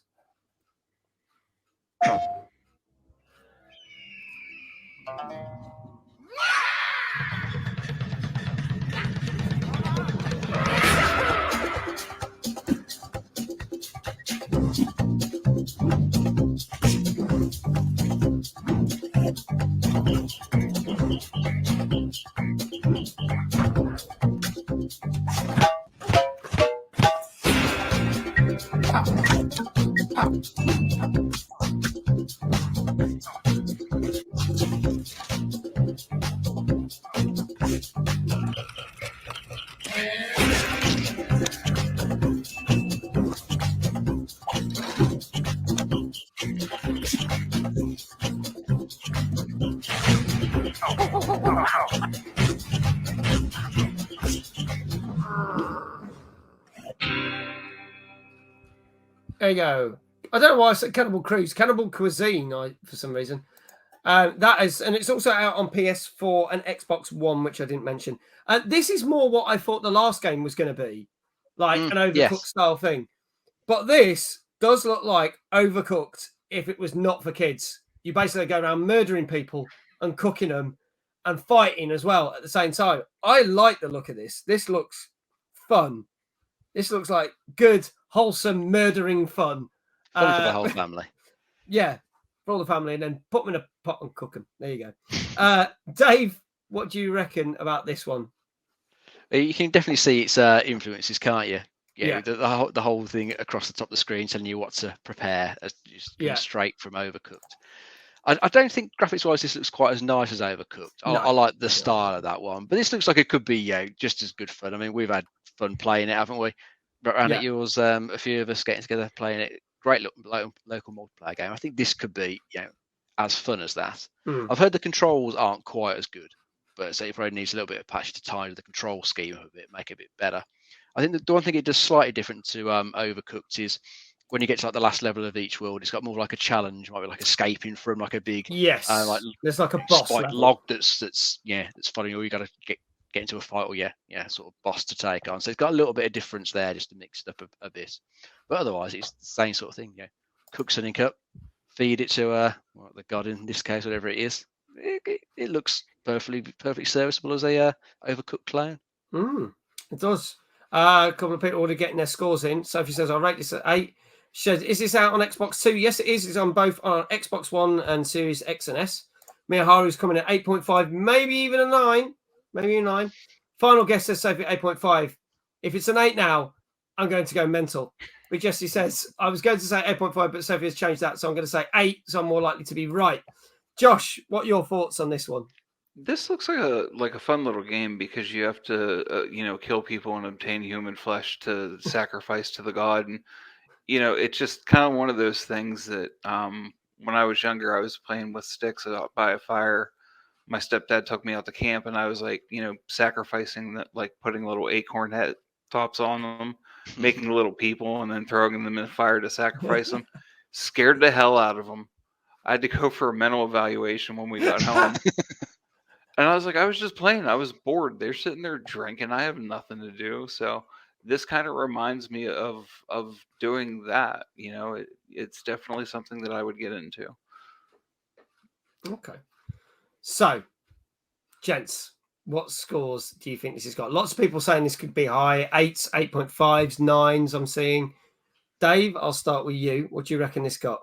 I'm going to go for a 7.5. Okay, 7.5. And Josh, what do you reckon? Because of what I've read and a lot of complaints about the online gameplay with this is very sketchy. Like it's very hard to maintain, a round or a mission or whatever you're doing. So I would say with that, I would give this a 6.5. Okay.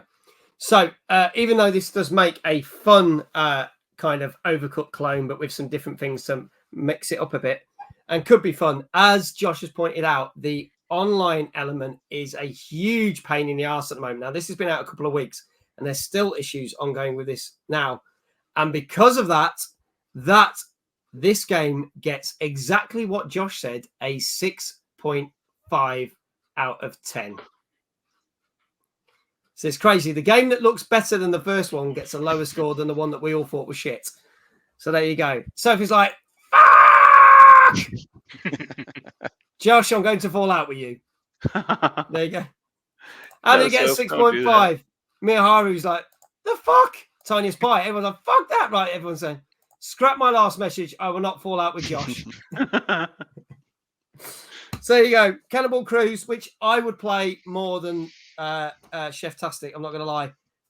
gets a 6.5. Hopefully, if they can sort those bugs out with the online version, it'll probably be a better game. Some more game news now. A couple of things, games we're going to talk about. So, Fortnite, always chucking more people in Fortnite or more characters. Going to see if anyone can guess this. What famous music artists are they about to chuck into Fortnite? I'm going to ask you guys. Lady And you might Gaga. not get all of them, but there's two. And they come with different outfits. So obviously, if you've seen the music videos, one of them I think is very clever because one is from a very big song, hit song. What do you reckon? Oh, God. I don't keep up with music that much these days. I don't know who's popular with the youth. It's not Tom Jones, I can tell you that. Is it not? No. Or Elvis. Or Prince. They could have got an Elvis impersonator in there. Could have got a whole Could have got load. Elvis, yeah. Be quite cool. I'm surprised I haven't put Elvis in Fortnite yet. Someone will tell me that he is now. You watch. No idea. I tend to skip the news. I don't know. Someone like Ed Sheeran? No, not Ed Sheeran. Random guess. I can't think of anyone else. No, not Ed Sheeran. Josh, do you want to have a guess? I would say Lady Gaga. I think she's not a character you can play, but Lady Gaga did do a live concert in Fortnite. I know Ariana Grande is a playable character, and she also did a concert, but I don't think you can be Lady Gaga, or she might already be in there. If someone who plays Fortnite, tell me because I don't play it. But it's not Lady Gaga. Any other guesses? Miyahari's saying, is it Katy Perry? Well, I can tell you, Sophie got it right. Bruno Mars is the next person to be. Lady Gaga is not that. Thank you for confirming that. Ariana Grande is in the game. Lady Gaga is not in the game, but Lady Gaga did do a live concert through the game. There you go. So Bruno Mars is in it, and Anderson .Paak. If you know who Anderson .Paak is, never heard of him. Exactly. Anybody else know Anderson .Paak?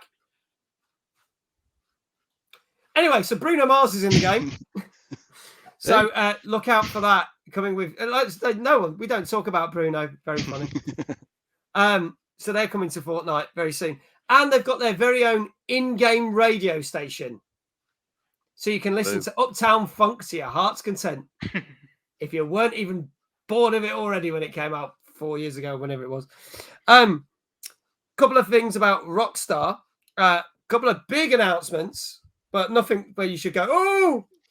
Firstly, Rockstar have announced on March the 15th, the upgraded versions of GTA 5 are landing on PlayStation 5 and Xbox Series S and X.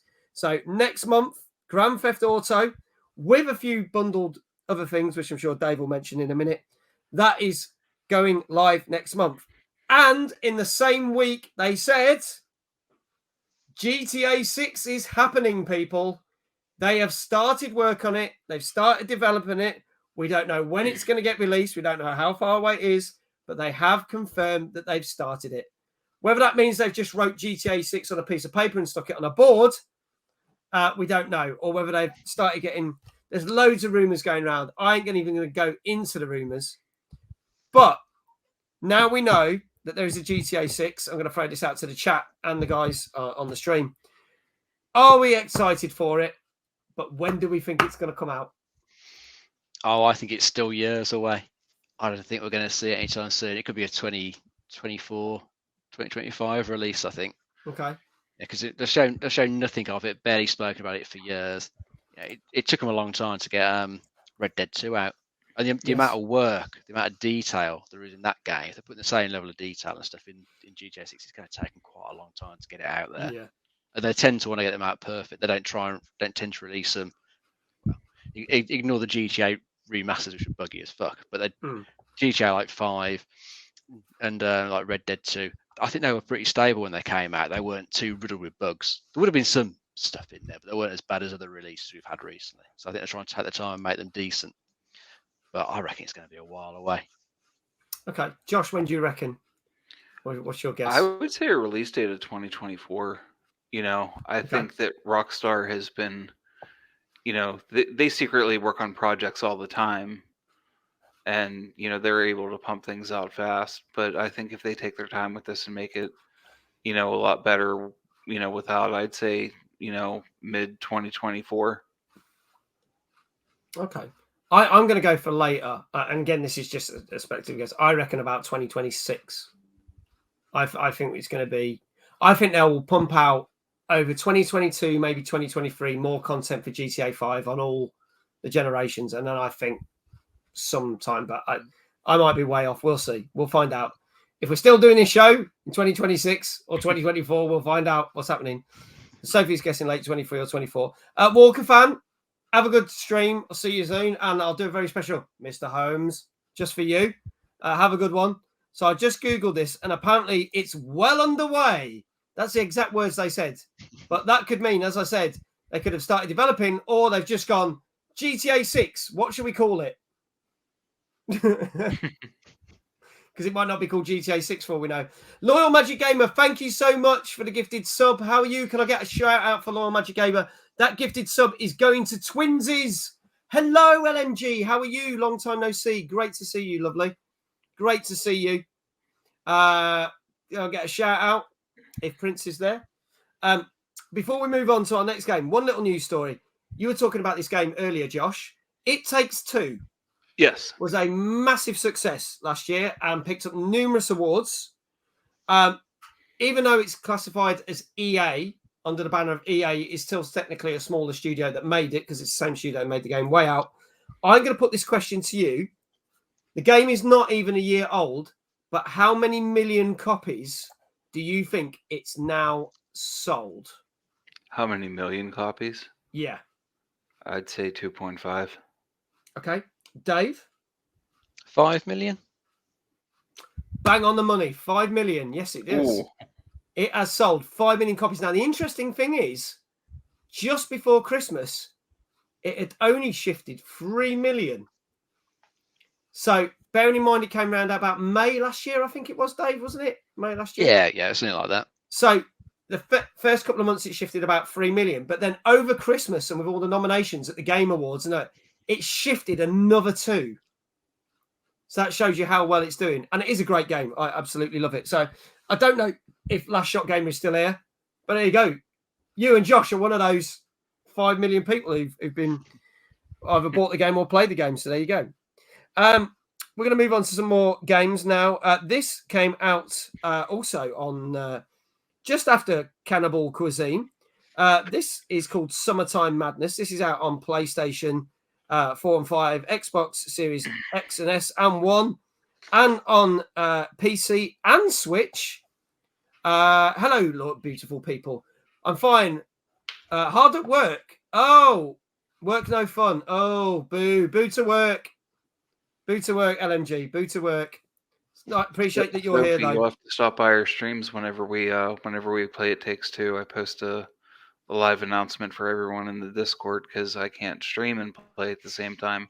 So I direct everyone to Last Shot Gamer because he's the one that's doing most of the work because my computer can't handle it. So if you want to, this is just a thing. If you want to join my Discord, Josh, you're more than welcome. Then post his thing in my other streamers of interest section.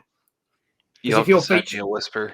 I'll do that. Don't worry. I'll send you a link and we can do that, and then you can promote that as well in mine, mate. That's absolutely fine. This has only just come out. I thought it came out ages ago. No, it came out May last year. It was one of the new games for last year. So there you go. It Takes Two. Let's have a look at this next game. As I said, this is out on PC, all the PlayStations, all the Xboxes, and Switch. This is Summertime Madness. Let's have a look at this. Here we go. Rated E for everyone.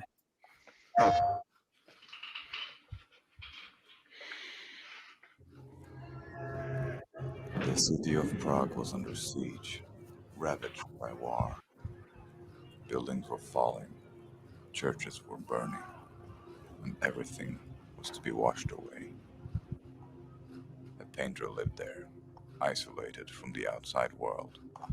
The worse the terrors of war became, the more the artist obsessively painted beautiful landscapes as a contrast to the evil he had witnessed. One night, A mysterious figure appeared in the house, seemingly out of nowhere. The stranger walked slowly around the room. He then sat down in front of the artist to offer him a deal. The chance to enter one of his own creations, far away and free of war. But he would have to find his way back out before midnight, or else his soul would become trapped in the canvas forever. Feeling alone, on the edge of madness, the artist shook the mysterious man's hand, accepting the deal. A few moments later, the house was empty.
There you go. Summertime Madness. Now, I'm picking up. He says, Big Jesse says, even Mojo looks bored by this. He looks at the screen and looks away. I don't know. I think this could be interesting. It's giving me Myst vibes. Obviously, they remaster last year of Myst, the classic PC game, which I streamed at Christmas. This is the kind of thing I could go for, a quite chilled sort of puzzle game thing. Emaine, hello. How are you doing? Good to see you. I was bored with Myst as well. Oh, wait, you will definitely not like this then, I could guarantee. Josh, I'm going to start with you. What did you think of this? The initial trailer was very well laid out. I did get to see some of the gameplay, and it is definitely unique, and it features a lot of puzzles and mazes to get through. So don't let the little movie there that they displayed for you deter you from the game, because the gameplay is actually pretty good. I would give it a solid 8 out of 10 for gameplay. The graphics are amazing. The cutscenes are great. It just seems like a heartfelt game, because you only have until midnight. So, you have to like really push yourself in the game to get forward. Okay. Emaine was saying, I absolutely love the art style, and it seems really story driven. I mean, that's the thing it would be. Dave, your thoughts on this? Yeah, the art style, and it's really nice. It's got that nice sort of painterly look to it. And I've always quite like this sort of first person puzzle games. It's quite nice wandering through the world, looking around trying to work out what you need to do to move things forward, solve the puzzle, progress. It looks really cool. As Josh was saying, on the default difficulty, you've got like a time you've got to complete the game, and you've got like 6 hours before your soul's forever trapped in that painting.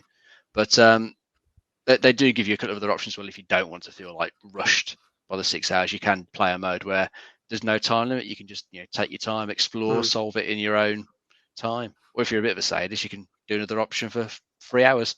Depends how quick you want to be.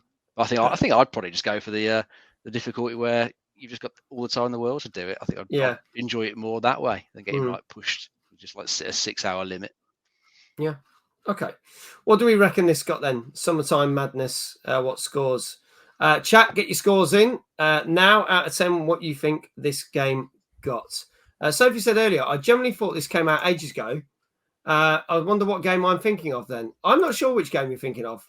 I think this was out last year on PC, so it's probably recent on consoles. Yeah, it's landed on console and Switch. It was mainly that advert was geared for PlayStation, that one. But yeah, as I said, This is for the PlayStation, Switch, and Xbox version, but it is out on PC, as you rightly said. So maybe that's come out for a while. So if you're saying 7.5, 8.5, Lulu, good evening. How are you? Good to see you. Maybe saw it in Steam one. I can tell you exactly where you saw it, Sophie. A certain website that you got your sponsorship from. That's where you've seen it. I can tell you that. That's where, because they were advertising it just a couple of weeks ago. There you go. Oh, you saw it before then? Ah, okay. So maybe you've seen it on Steam. Possibly if it's on PC. Dave, let's have your score. I'm going to go for a 7. Okay. Big Jesse's coming in with a 6.5. Josh, what do you reckon? I agree with the 7. I mean, it seems like a good game. The artwork's amazing in the beginning of the trailer, and I just think that this is going to be one of those underrated games. Okay. Well, you're definitely knocking on the right door that with a 7 because you've hit the nail on the head. Yet again, this got a 7 out of 10, folks. 7 out of 10 for Summertime Madness, which is out on PC, all the PlayStations, all the Xboxes, and Nintendo Switch. Our next game, this is a bit of an odd one. It's come out. Go on. Down you go, fella. This is out only on Xbox One. Bit random, but this came out on the 20th of January. Sorry, it's only out on... Oh, no, I got that wrong. It's out. It's another game I'm thinking of. This game is out on all the PlayStations, PC, and all the Xboxes and Nintendo Switch as well. This is Blackwind. Let's have a look at the trailer for that. There's another game later on where it's only on Xbox, but I can explain why. Here we go for the trailer for Blackwind. Here we go.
There you go. That's Blackwind, which is out now for all those lovely things down there. So, yeah, some people saying, Lulu says, looks like a rip-off of Halo with Portal elements, 3.5. Now, a lot of people already coming in with their scores. Prince says, I'll give it a 7. Sophie's, no, thank you. Give it a 1 out of 10. Pi coming in with a 5. E-Main says, I'm going to lowball this one at a 4. So it's not getting much look, but it seems like an all right kind of shooter kind of thing. It looks all right, doesn't it? Josh? From what I've read, it's getting horrible reviews. However, the storyline and the artificial intelligence suit quirks that it spouts off during the game, kind of keeps you entertained for a little bit. The gameplay seemed amazing. The graphics are great. The audio is great. I don't know much about the rest of the storyline other than what I saw from the beginning of another trailer. But it's definitely going to be interesting to see how the game plays out. If this landed in my lap, I would play it, but I would not pay for it. Okay. Dave, your thoughts? Yeah, I think this would be one that if it puts up on Game Pass, you probably have a look at it. But from what I was reading as well, it doesn't sound like it's in a particularly good state at the moment. It doesn't sound like really any of it's up to to scratch. But again, I think it's one of those small teams, probably not much budget behind them. So probably what they've made for what they can do budget-wise probably isn't too bad, but it doesn't sound like it's got enough there to really carry it. The story looks fairly sort of basic. Kid in a mech suit gets dropped onto a planet, has to go off in search of the ship that he got dropped off from that's crashed so he can find his dad. So standard sort of story stuff there. Combat looks okay in the trailer. Mixed up a little bit of puzzle solving by the look of things with that little drone that comes out the suit. It could be okay, but I just expect it's a bit of a low budget one that's just not really up to scratch. So play it if it comes on Game Pass or something like that. Otherwise, wait for a dirt cheap sale. Yeah. Okay. Miyaharu says it possibly gets 6. Big Jesse says 7.5, which is the highest score we've had in the chat so far. Prince says, and when it comes to games like Horizon Forbidden West and Ghostwire Tokyo, assume I'm going to vote a solid 9.5. If I'm wrong, no, it's the reviewers that are wrong. So we will see when we do review those in the upcoming weeks. Guys, what scores? Lulu's going for a 5.5. What do you reckon? Josh, kick us off. What do you reckon? I'm going to give this a 6. I don't have high hopes for this game with the reviews that it's getting. I feel that it's a little buggy, and things could be changed to make the gameplay a little bit better. Yeah. Prince says, out of context, that seems random. Yes, but I knew what I meant, so there you go. Mr. Flops, that game honestly looks like... Oh, evening wait, by the way, Mr. Flops. That game honestly looks like someone spent a week in Unity and made the game and story in a week. Maybe they did. Who knows? Twinsies, hello. How you doing? LMG gifted you a tier 1 sub. If LMG is still here, let's just see. I don't know if she is. She's popped in on the sub, but she did. You got a sub. She's a sub for another month, courtesy of LMG. Email says, did I miss Sifu? Yes, you did, unfortunately. But it did get a whopping 9 out of 10. Email, 9 out of 10 for Sifu. I can tell you then this. Blackwind got a 5 out of 10. It got a 5 out of 10, and that is going to be our lowest scoring game of this week. So there you go. Blackwind out on all the Xboxes, PC, all the PlayStations, and Nintendo Switch. Came out 2 weeks ago. Another game we're going to show you now. This came out just over a week and a half ago on the 27th of Jan. This is on Xbox One, PC, PS4, and Switch. Not out. Yes, I did give LMG a shout out. Thank you, Prince. Not out on next gen, but let's have a look at it anyway. This is Vagante. Let's have a look at the trailer.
There you go. That is Vagante, which is out on, as I said, on Xbox One, PS4, PC, and Switch. Mr. Flop's coming in straight in there with a 7 out of 10. Dave, I'll start with you. Yeah, I think if you like games like the Splunky games, you're probably going to like this, because this is another one of those roguelike ones with procedurally generated levels. Yeah. They never particularly appeal to me, but I know, a lot of people absolutely love them. I think probably what makes this sort of stand out perhaps a bit more than Spelunky is you can have up to 4 players co-op in it. which I'm not sure if Splunky 2 had co-op or not, but I'm pretty sure the first one didn't. So the first one definitely didn't, and if the second one has, it's probably only got 2 characters, I think.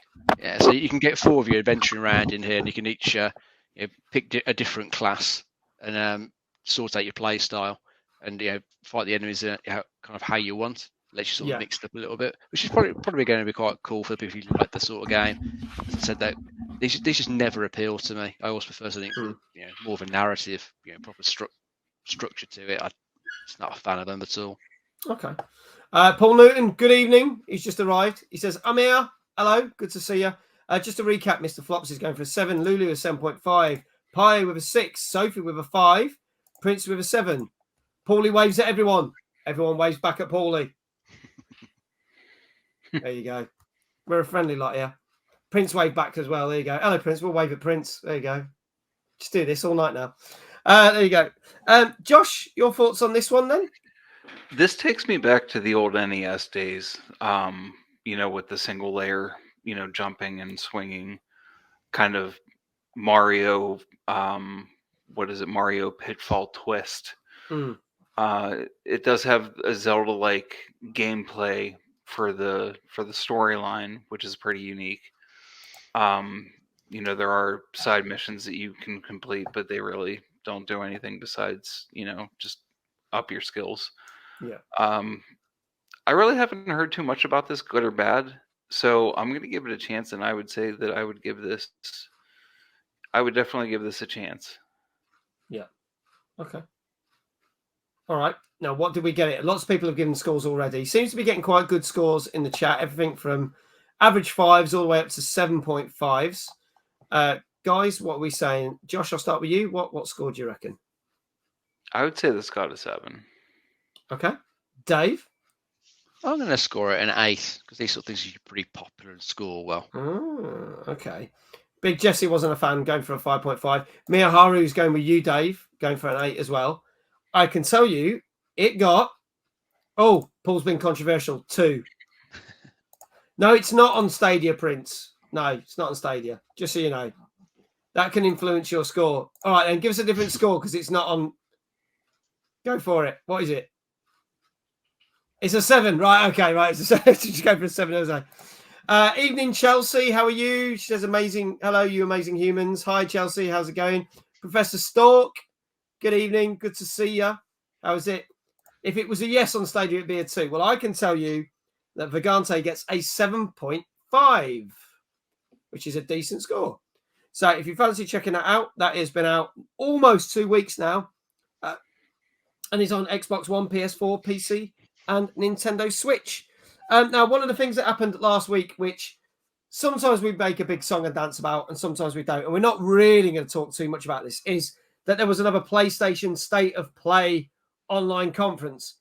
But we say conference, what it really was a 30-minute video all about Gran Turismo, the new Gran Turismo, and the fact that it's going to be coming out on March the 4th, 2022.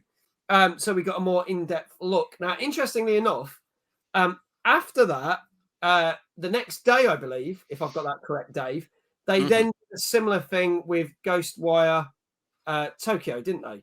Yeah, that's right, mate. Okay, so I'm going to stand up here. I'm not too fussed about Gran Turismo. I'm going to hold my hands up. I really am not that fussed. I watched 15 minutes of the 30-minute thing and kind of went, nah, I can't be bothered to watch the rest of this.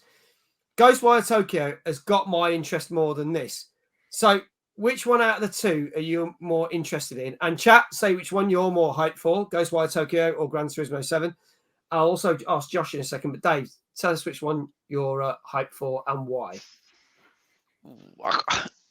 Not that fussed about either, if I'm honest. If I had to pick one out of the 2 to play, I'd probably more go towards Gran Turismo, to be honest, even though I'm not a massive fan of sim racers. But I'm not that bothered by horror stuff these days. It doesn't tend to appeal to me. Plus, with the Ghostwire Tokyo, I kind of get the impression it's a bit more of an open world game, just from what they showed in the in their particular state of play. It looked like it was more open world, just like open world tropes to it. Like you've got to go to these particular gates and close them.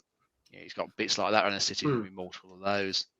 So it that wasn't what I was expecting for that game. I thought that was probably going to be a more linear horror game, but it looks like it's another open world one. Okay. Interesting enough. Josh, what about you? Hype for any of these or not too fussed at all? Gran Turismo has always been a favorite of mine. A few of them, were very difficult to control and to get through and to navigate.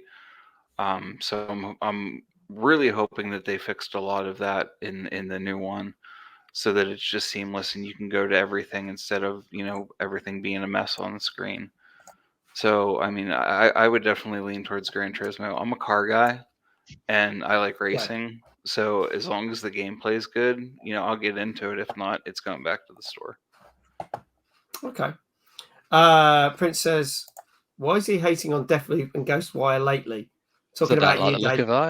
Next, he will probably tell us he hates Horizon. Make the bad man go away, Mag. See, now, I might do is see what it's like when it comes out. Oh, God. Deathloop, I just didn't like. And I'm looking forward to playing that. So, and I say Ghostwire, it just doesn't appeal to me, I'm afraid. I'm not fussed about horror, and plus it's another open world by the look of it. Ghostwire Tokyo, I like The Evil Within. This is the last Bethesda game to be an exclusive for PlayStation. It's made by the team that did the 2 Evil Within games, and that's what's selling it me. Oh my God, Sophie doesn't know what Deathloop is. Only potentially one of the best games of last year, even though Dave hated it. Well, hate's a strong word. Yeah. Yeah, I was just disappointed. It wasn't quite what I wanted. But it's all subjective. Just because I don't like it doesn't mean, well, Prince obviously likes it loads. You might like it loads. It just wasn't for me. For me, it wasn't as good as Prey or the Dishonored games. See, and I wasn't keen on Prey. Prey really let me down. Yeah. Oh, no, I absolutely loved that one. Fantastic game. Sophie says, Dave, am I missing out? Well, on Deathloop, no, I don't think so. Oh, see, Sophie says I like Prey. See, we're not going to. Every time we bring up Prey, I talk about how much I really wanted to love that game, and in the end, it was just okay for me. And I played it through twice because I thought it'd get better the second time. But there you go. I just don't. Again, people have different opinions and stuff. Ancient, hello. Ancient was here. He said, I used to have like Ancient's here, so I was like playing Elder Scrolls Online. There you go. Sophie leaves middle stream. Don't you dare. Come back, you. Come back. Where are you going? How do you not like Prey? All right. Okay. I'm going to explain myself. It's not that I don't like it. It just, it was probably one of my most hyped games. What year did that come out? 2018? 17? I think, yeah, something like that. I'd have to look back at the dates, but it's a few years back now. Whatever year it was, that was going to be my go-to game for that year. And then when I played through it and finished it, I just felt a bit empty because it didn't seem like I got the experience that they were hyping up to be. Bit like they're talking with Dying Light 2. They were saying, oh, you can go, you don't have to go. There's multiple paths. You can do this. The whole thing we were changing into an inanimate objects and that. Because of the things I chose, I didn't go that route. And I felt that the ending I got was okay. And I deliberately played back through it, which I got a better experience, but still felt it wasn't really the game that I was really hoping it to be. Just my opinion. Prey has multiple endings. I know, I did all of them. I even did the secret one where I'm going to tell you now, you escape early. But the annoying thing with that is if you do that, it gave away the plot line of how it ended. So when I finally got around to finish it properly the first time, I was like, oh shit, no spoilers. Is he? And it was exactly what I thought. And I think that's what disappointed me, that I guessed the ending, which is annoying. But there you go. Anyway, May the 5th, 2017. And I think I got it in August. But anyway, enough about Prey. It's an okay game. I preferred the Dishonored games better. I thought they did better. So I'm looking forward to Deathloop. Anyway, I heard Sophie plays on... Oh, hang on. Oh, I can star a comment. I didn't know that. That's a new thing they've added. I heard Sophie plays Stadia. That's why she has no idea what Deathloop is. Possibly. Did you play Prey Mooncrash? No, but I want to because I heard it's very good. And Dave was playing it at Christmas, and he said, "Yeah, it's really good. I like it." Again, I prefer that to Deathloop. Yeah. See, now I might like Mooncrash, but I just not going. It's only like £4, and I still haven't bought it. I need to buy it. Anyway, moving on. Let's crack on. So, Gran Turismo coming soon to a PlayStation near you. Ghostwire Tokyo.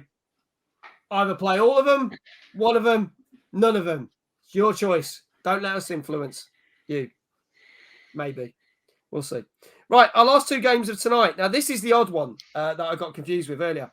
This is the game that is only out on Xbox One. However, it has been out on Switch as of last year, has been out on PC for more than 10 years, and was out on PlayStation 3 and 4.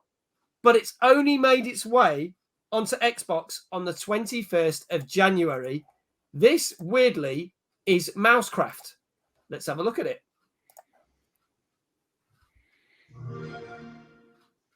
Yes, yes, yes. Get that cheese. Get it, you mice. Oh, hello. You are probably wondering why a cat like me is helping these mice get to the cheese. Well, let me explain. For cheese's sake, it's too complicated. Hypnosis. Yes. Let's talk why Mousecraft is such a brilliant game. The goal is to get the mice to the cheese by dropping blocks. I don't hear dropping. Luckily, Mousecraft has an undo button and an active pause feature when you gotta do something differently. That's right. You will buy Mousecraft, the game with acid pools, dynamite blocks, electrified blocks, and mechanical rats. Use science and puzzle solving to save the mice and unlock new features and levels as you play. Prove your own brilliance. Thrill to the ever-changing game environment. It's a masterpiece! Wow.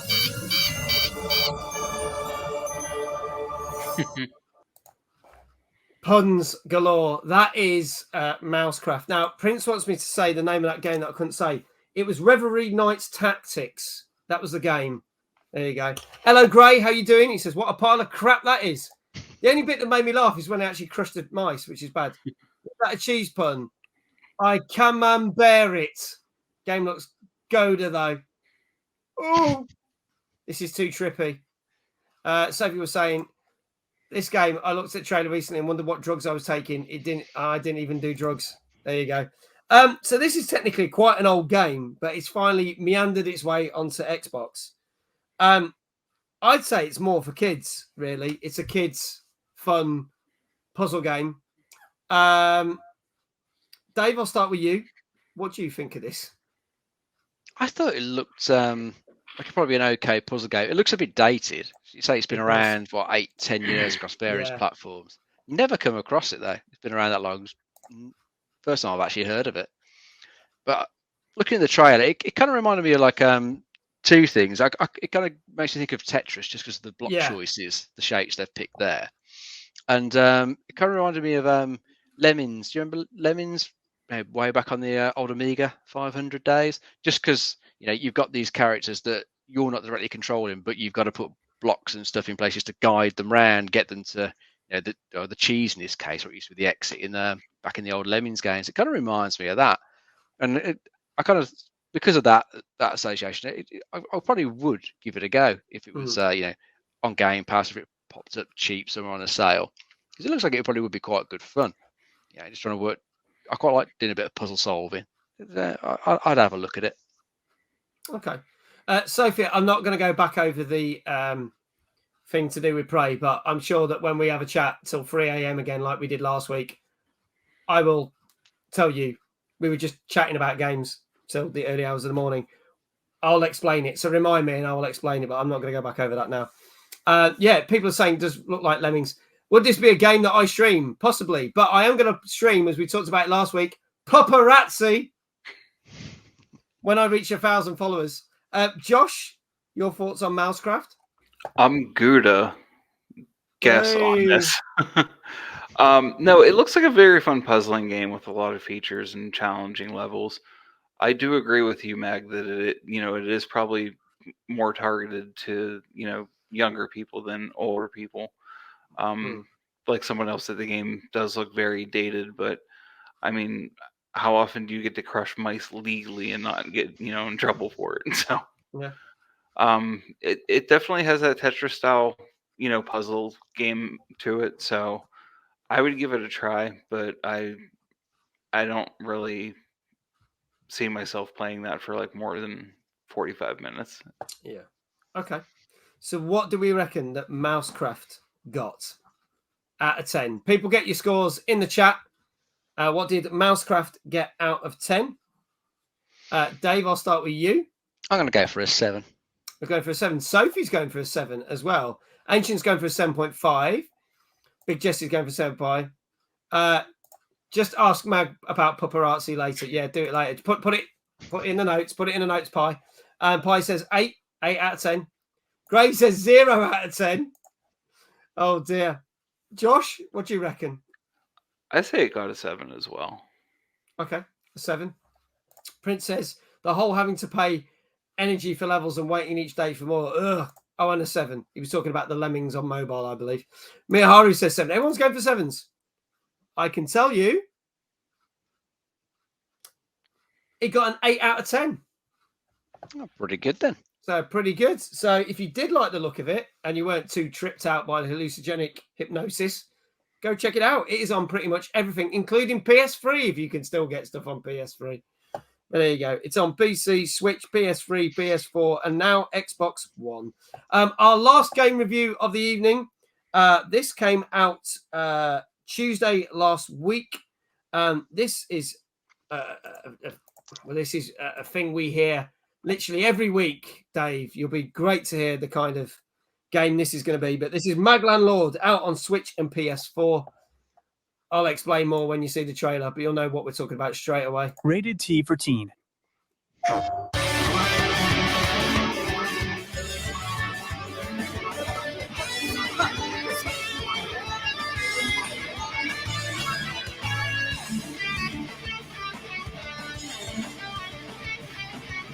あなたは絶滅危惧種として保護対象に指定されました。はい。い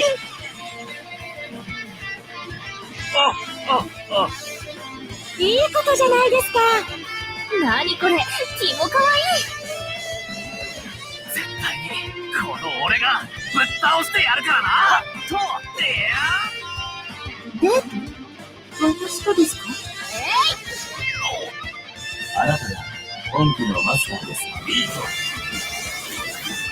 よし、冒険はまだまだこれからですよ。魔王さん、あなたの抱く願いはどっち？チェンジです。魔王さん、マグラムフォークです。任せたぜ。おっちゃ。さあ。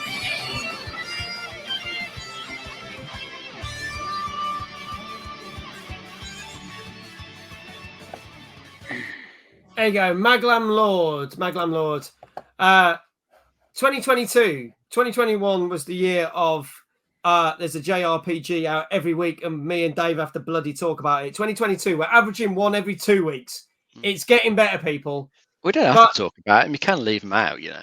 We can leave them out, and if I get another one next week, I probably will. It's just that I'd seen a lot about this, so I'm going to talk about this one. But yes, fuck me, it's another JRPG where you fight, turn-based content, and then basically date other characters.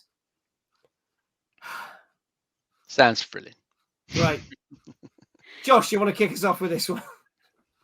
There are a lot of customizations in this game that you could do for your character, and there's, character building, and then people are saying that the storyline's great. I did get to see a little bit of the gameplay, and it did seem, kind of nice, a little blocky at times during fight scenes, like where it would freeze up. I'm not sure if that was the streamer, how they captured, or what they were running, or if it was the game. So, they posted that. Again, it's another RPG, and to me, it doesn't really look that appealing. I'm not really into anime, but I would still give it a try. Okay. A couple of scores coming in. Miyaharu says, I think I'll get an 8. Ancient says an 8. Sophie says 6.5. Tony Spy's like, it's going to get an 8.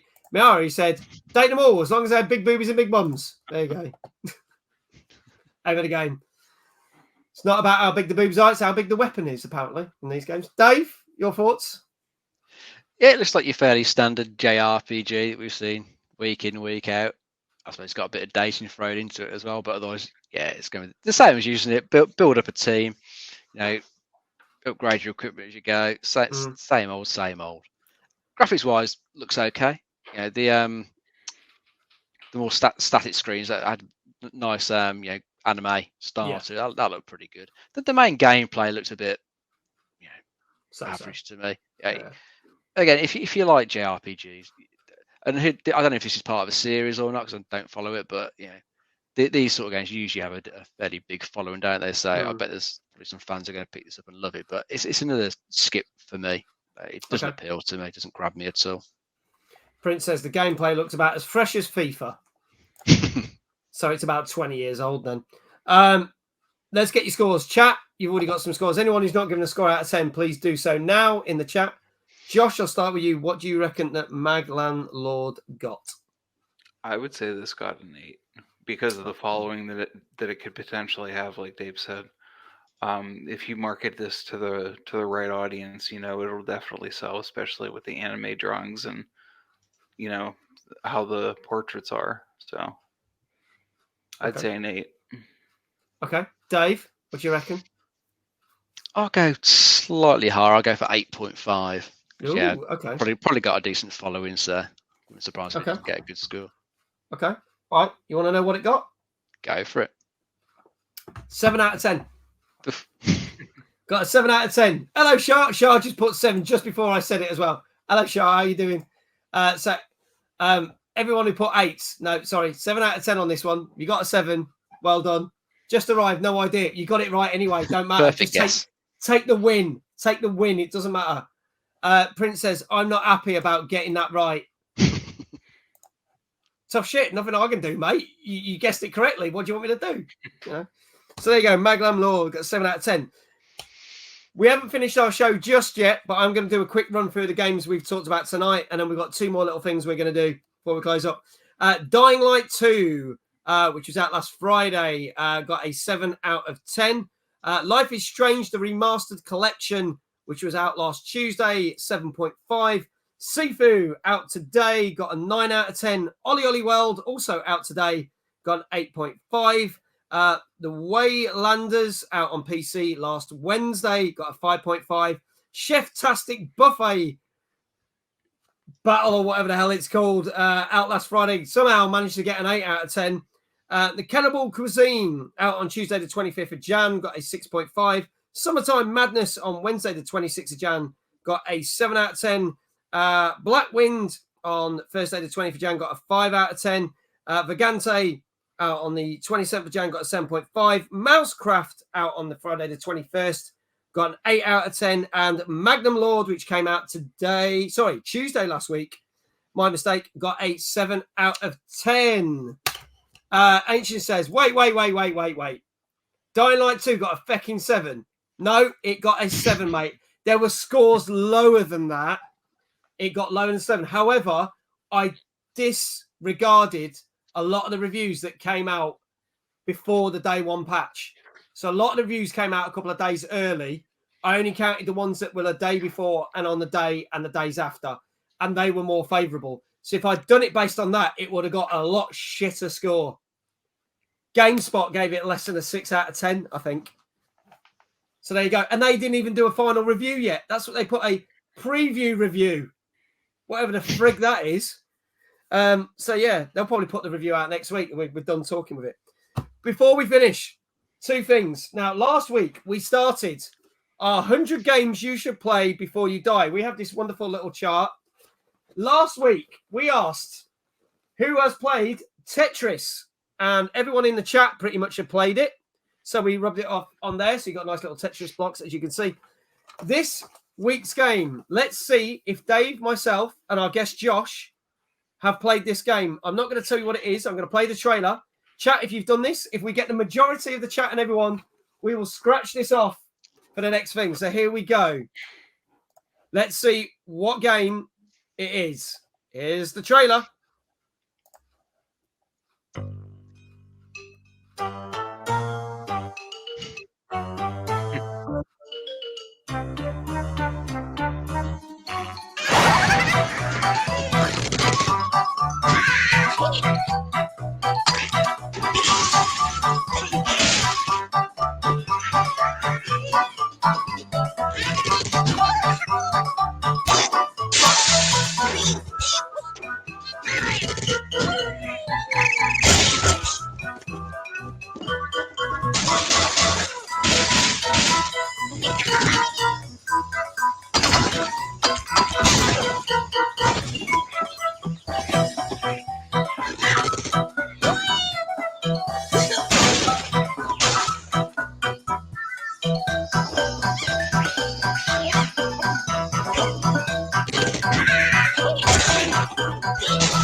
There you go, folks. So, one of the 100 games that you should play before you die is Angry Birds. Quite a few people saying I've played it.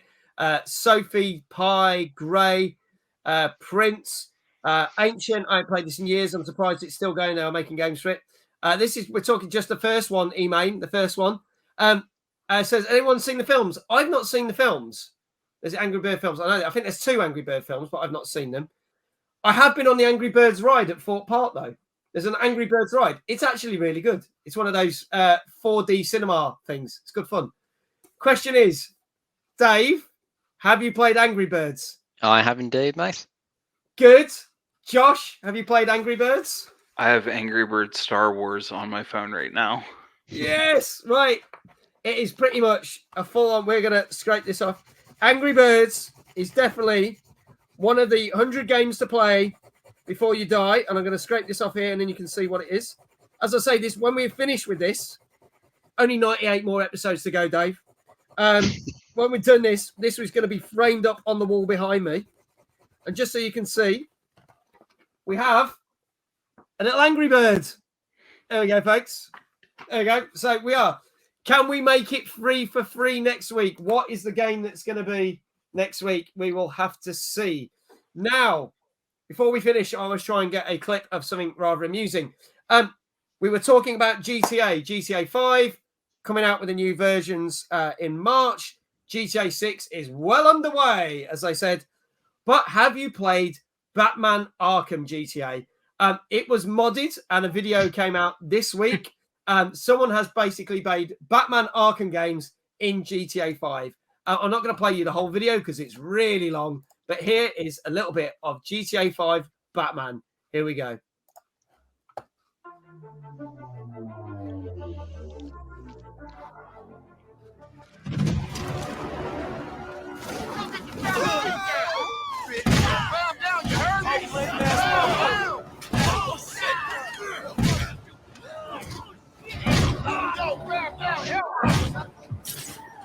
Oh, shit. Hey, get on me.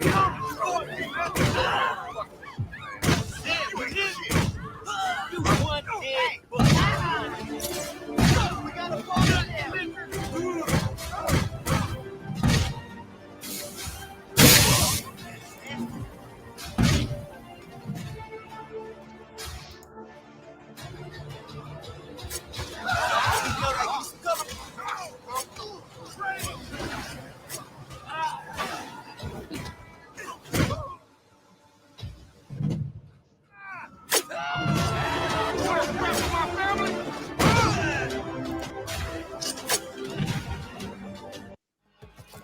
Oh, got a bloody advert. Oh, well, you get the idea. I'm going to show any more of that. But, yeah, it looks quite cool. Obviously, the combat system is nowhere near as good as, you know, the game should be. But, I don't know. I mean, for someone who's done that, I think it'd be quite cool. Dave, have you seen any more of this or bits? Has it got mentioned out this week? I'd heard about it. I hadn't seen anything of it, though. That's the first I've seen it. It looks like it might be, you know, a bit of fun for like half an hour, just install the mod I've brought about in it. But yeah, it does look a little bit janky at the moment. It does. It does. The combat looks a little bit thing, but it looks fun. Josh, would you give old Batman in GTA 5 a go? Oh, of course. I mean, it's Batman. Who wouldn't? It's I like to see superheroes in video games instead of drug dealers and thugs and different things like that. It's something fun. It's something different. Yeah. Pie's going for a 7.5. We're not even reviewing it, Pie, but you can give it a 7.5 if you want. That's absolutely fine by us. So there you go, folks. That is our show tonight. A couple of people I want to say massive thank you to. Thank you to LMG for the gifted sub, Shadow Dragon for the raid, Divine Miss Klein for the follow, Last Shot Gamer for the follow, Lemmy Winks for the follow, Junior Meister Humdinger for the raid. Thank you, sir. I know he's still lurking. I hope he's enjoying Jackass 4. To think he's watching Jackass 4 where he's probably got me in his pocket watching that. That's appreciated. There you go. We want to say a big thank you to our special guest this evening, Josh B66. Thank you very much, sir. Thank you for having me. It was a pleasure. I'm, glad to do this and looking forward to our next one. Yeah, Josh is going to be on our movie show in a couple of months' time. We're going to go more in depth talking to Josh about the fact that, he's been on some very... Actually, I'm just going to ask... No, do you know what? I'll save that question. I've got a question. I'm going to say... No, go ahead. No, okay. Stuff like that eats at me. So Okay. All right. I don't know. I'll think of another question for next time. But what was your favourite movie set to work on? Oh, Jack Reacher. Nice. And what was your reasons? I got to be the second car out behind the stunt car because I have EVOC, which is emergency vehicle operations training for an EMT, so I can drive anything from a police car to a big ladder fire truck. So they suggested, the EMTs with EVOC and the paramedics that have EVOC, they wanted them in certain cars and then background extras in extra cars. And it was kind of funny because the Chevelle, when it rolls into the police car at the very end of the scene, I was in the car and there was a dude laying in the back with a walkie-talkie. And as soon as we felt the car hit, he's like, car hit. And they moved the car away, got me out of the car. Are you okay? Are you okay? I'm like, dude, it hit me at like 2 miles an hour. I'm fine. But yeah, I mean, it's a lot of hustle. It's a lot of work.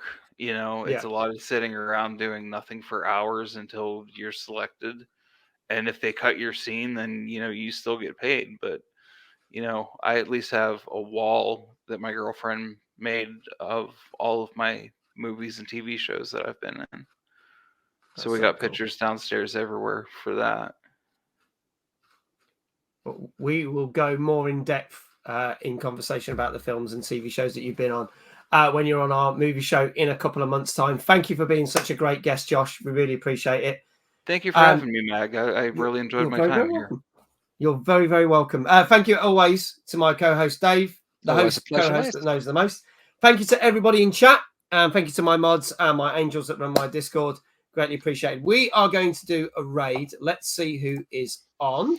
As we always do, raid. We are back with another TNGC next Tuesday. Our guest next week will be Ginger Dad. Ginger Dad. He's on. Hey, I like Ginger Dad. He's finally managed to get him on the show. So let's see who's on, and we can raid. Raided Walker the other night, so no offense to Walker, I'm not going to raid. Let's go for. In fact, what I tend to do is I get the guests to pick when we do this. So I'm going to give you some games, and you can pick which game, Josh, and then I'll raid. So we've got Fortnite,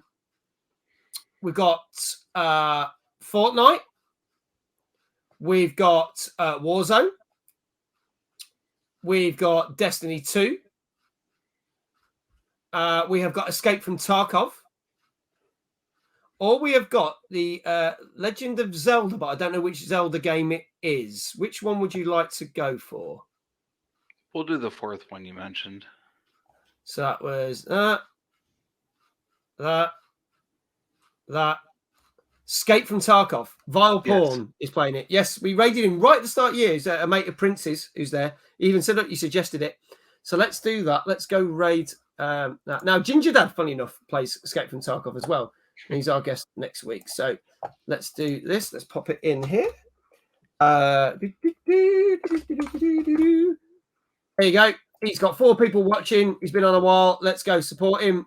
He's funny with the jump scares. Make sure you spend points, channel points on jump scares because it freaks him out. Go do that now. That raid will start when the end credits have rolled. And all I will say is, ladies and gentlemen, wherever you are in the world, have a great morning, great afternoon, or great evening. And I shall see you at 4 p.m. tomorrow when I'm finally getting my hands on playing Origami 2, which could have been really good, but got very average reviews. But I've been wanting to play it for a while. So I'm playing that. And then tomorrow night, back on the Sea of Thieves. So take care. See you at either 4 o'clock tomorrow afternoon or 9 o'clock. See you all. From me, Josh and Dave, take care. Good night. Nice meeting you, Dave. You too, mate. Cheers. See ya. Bye.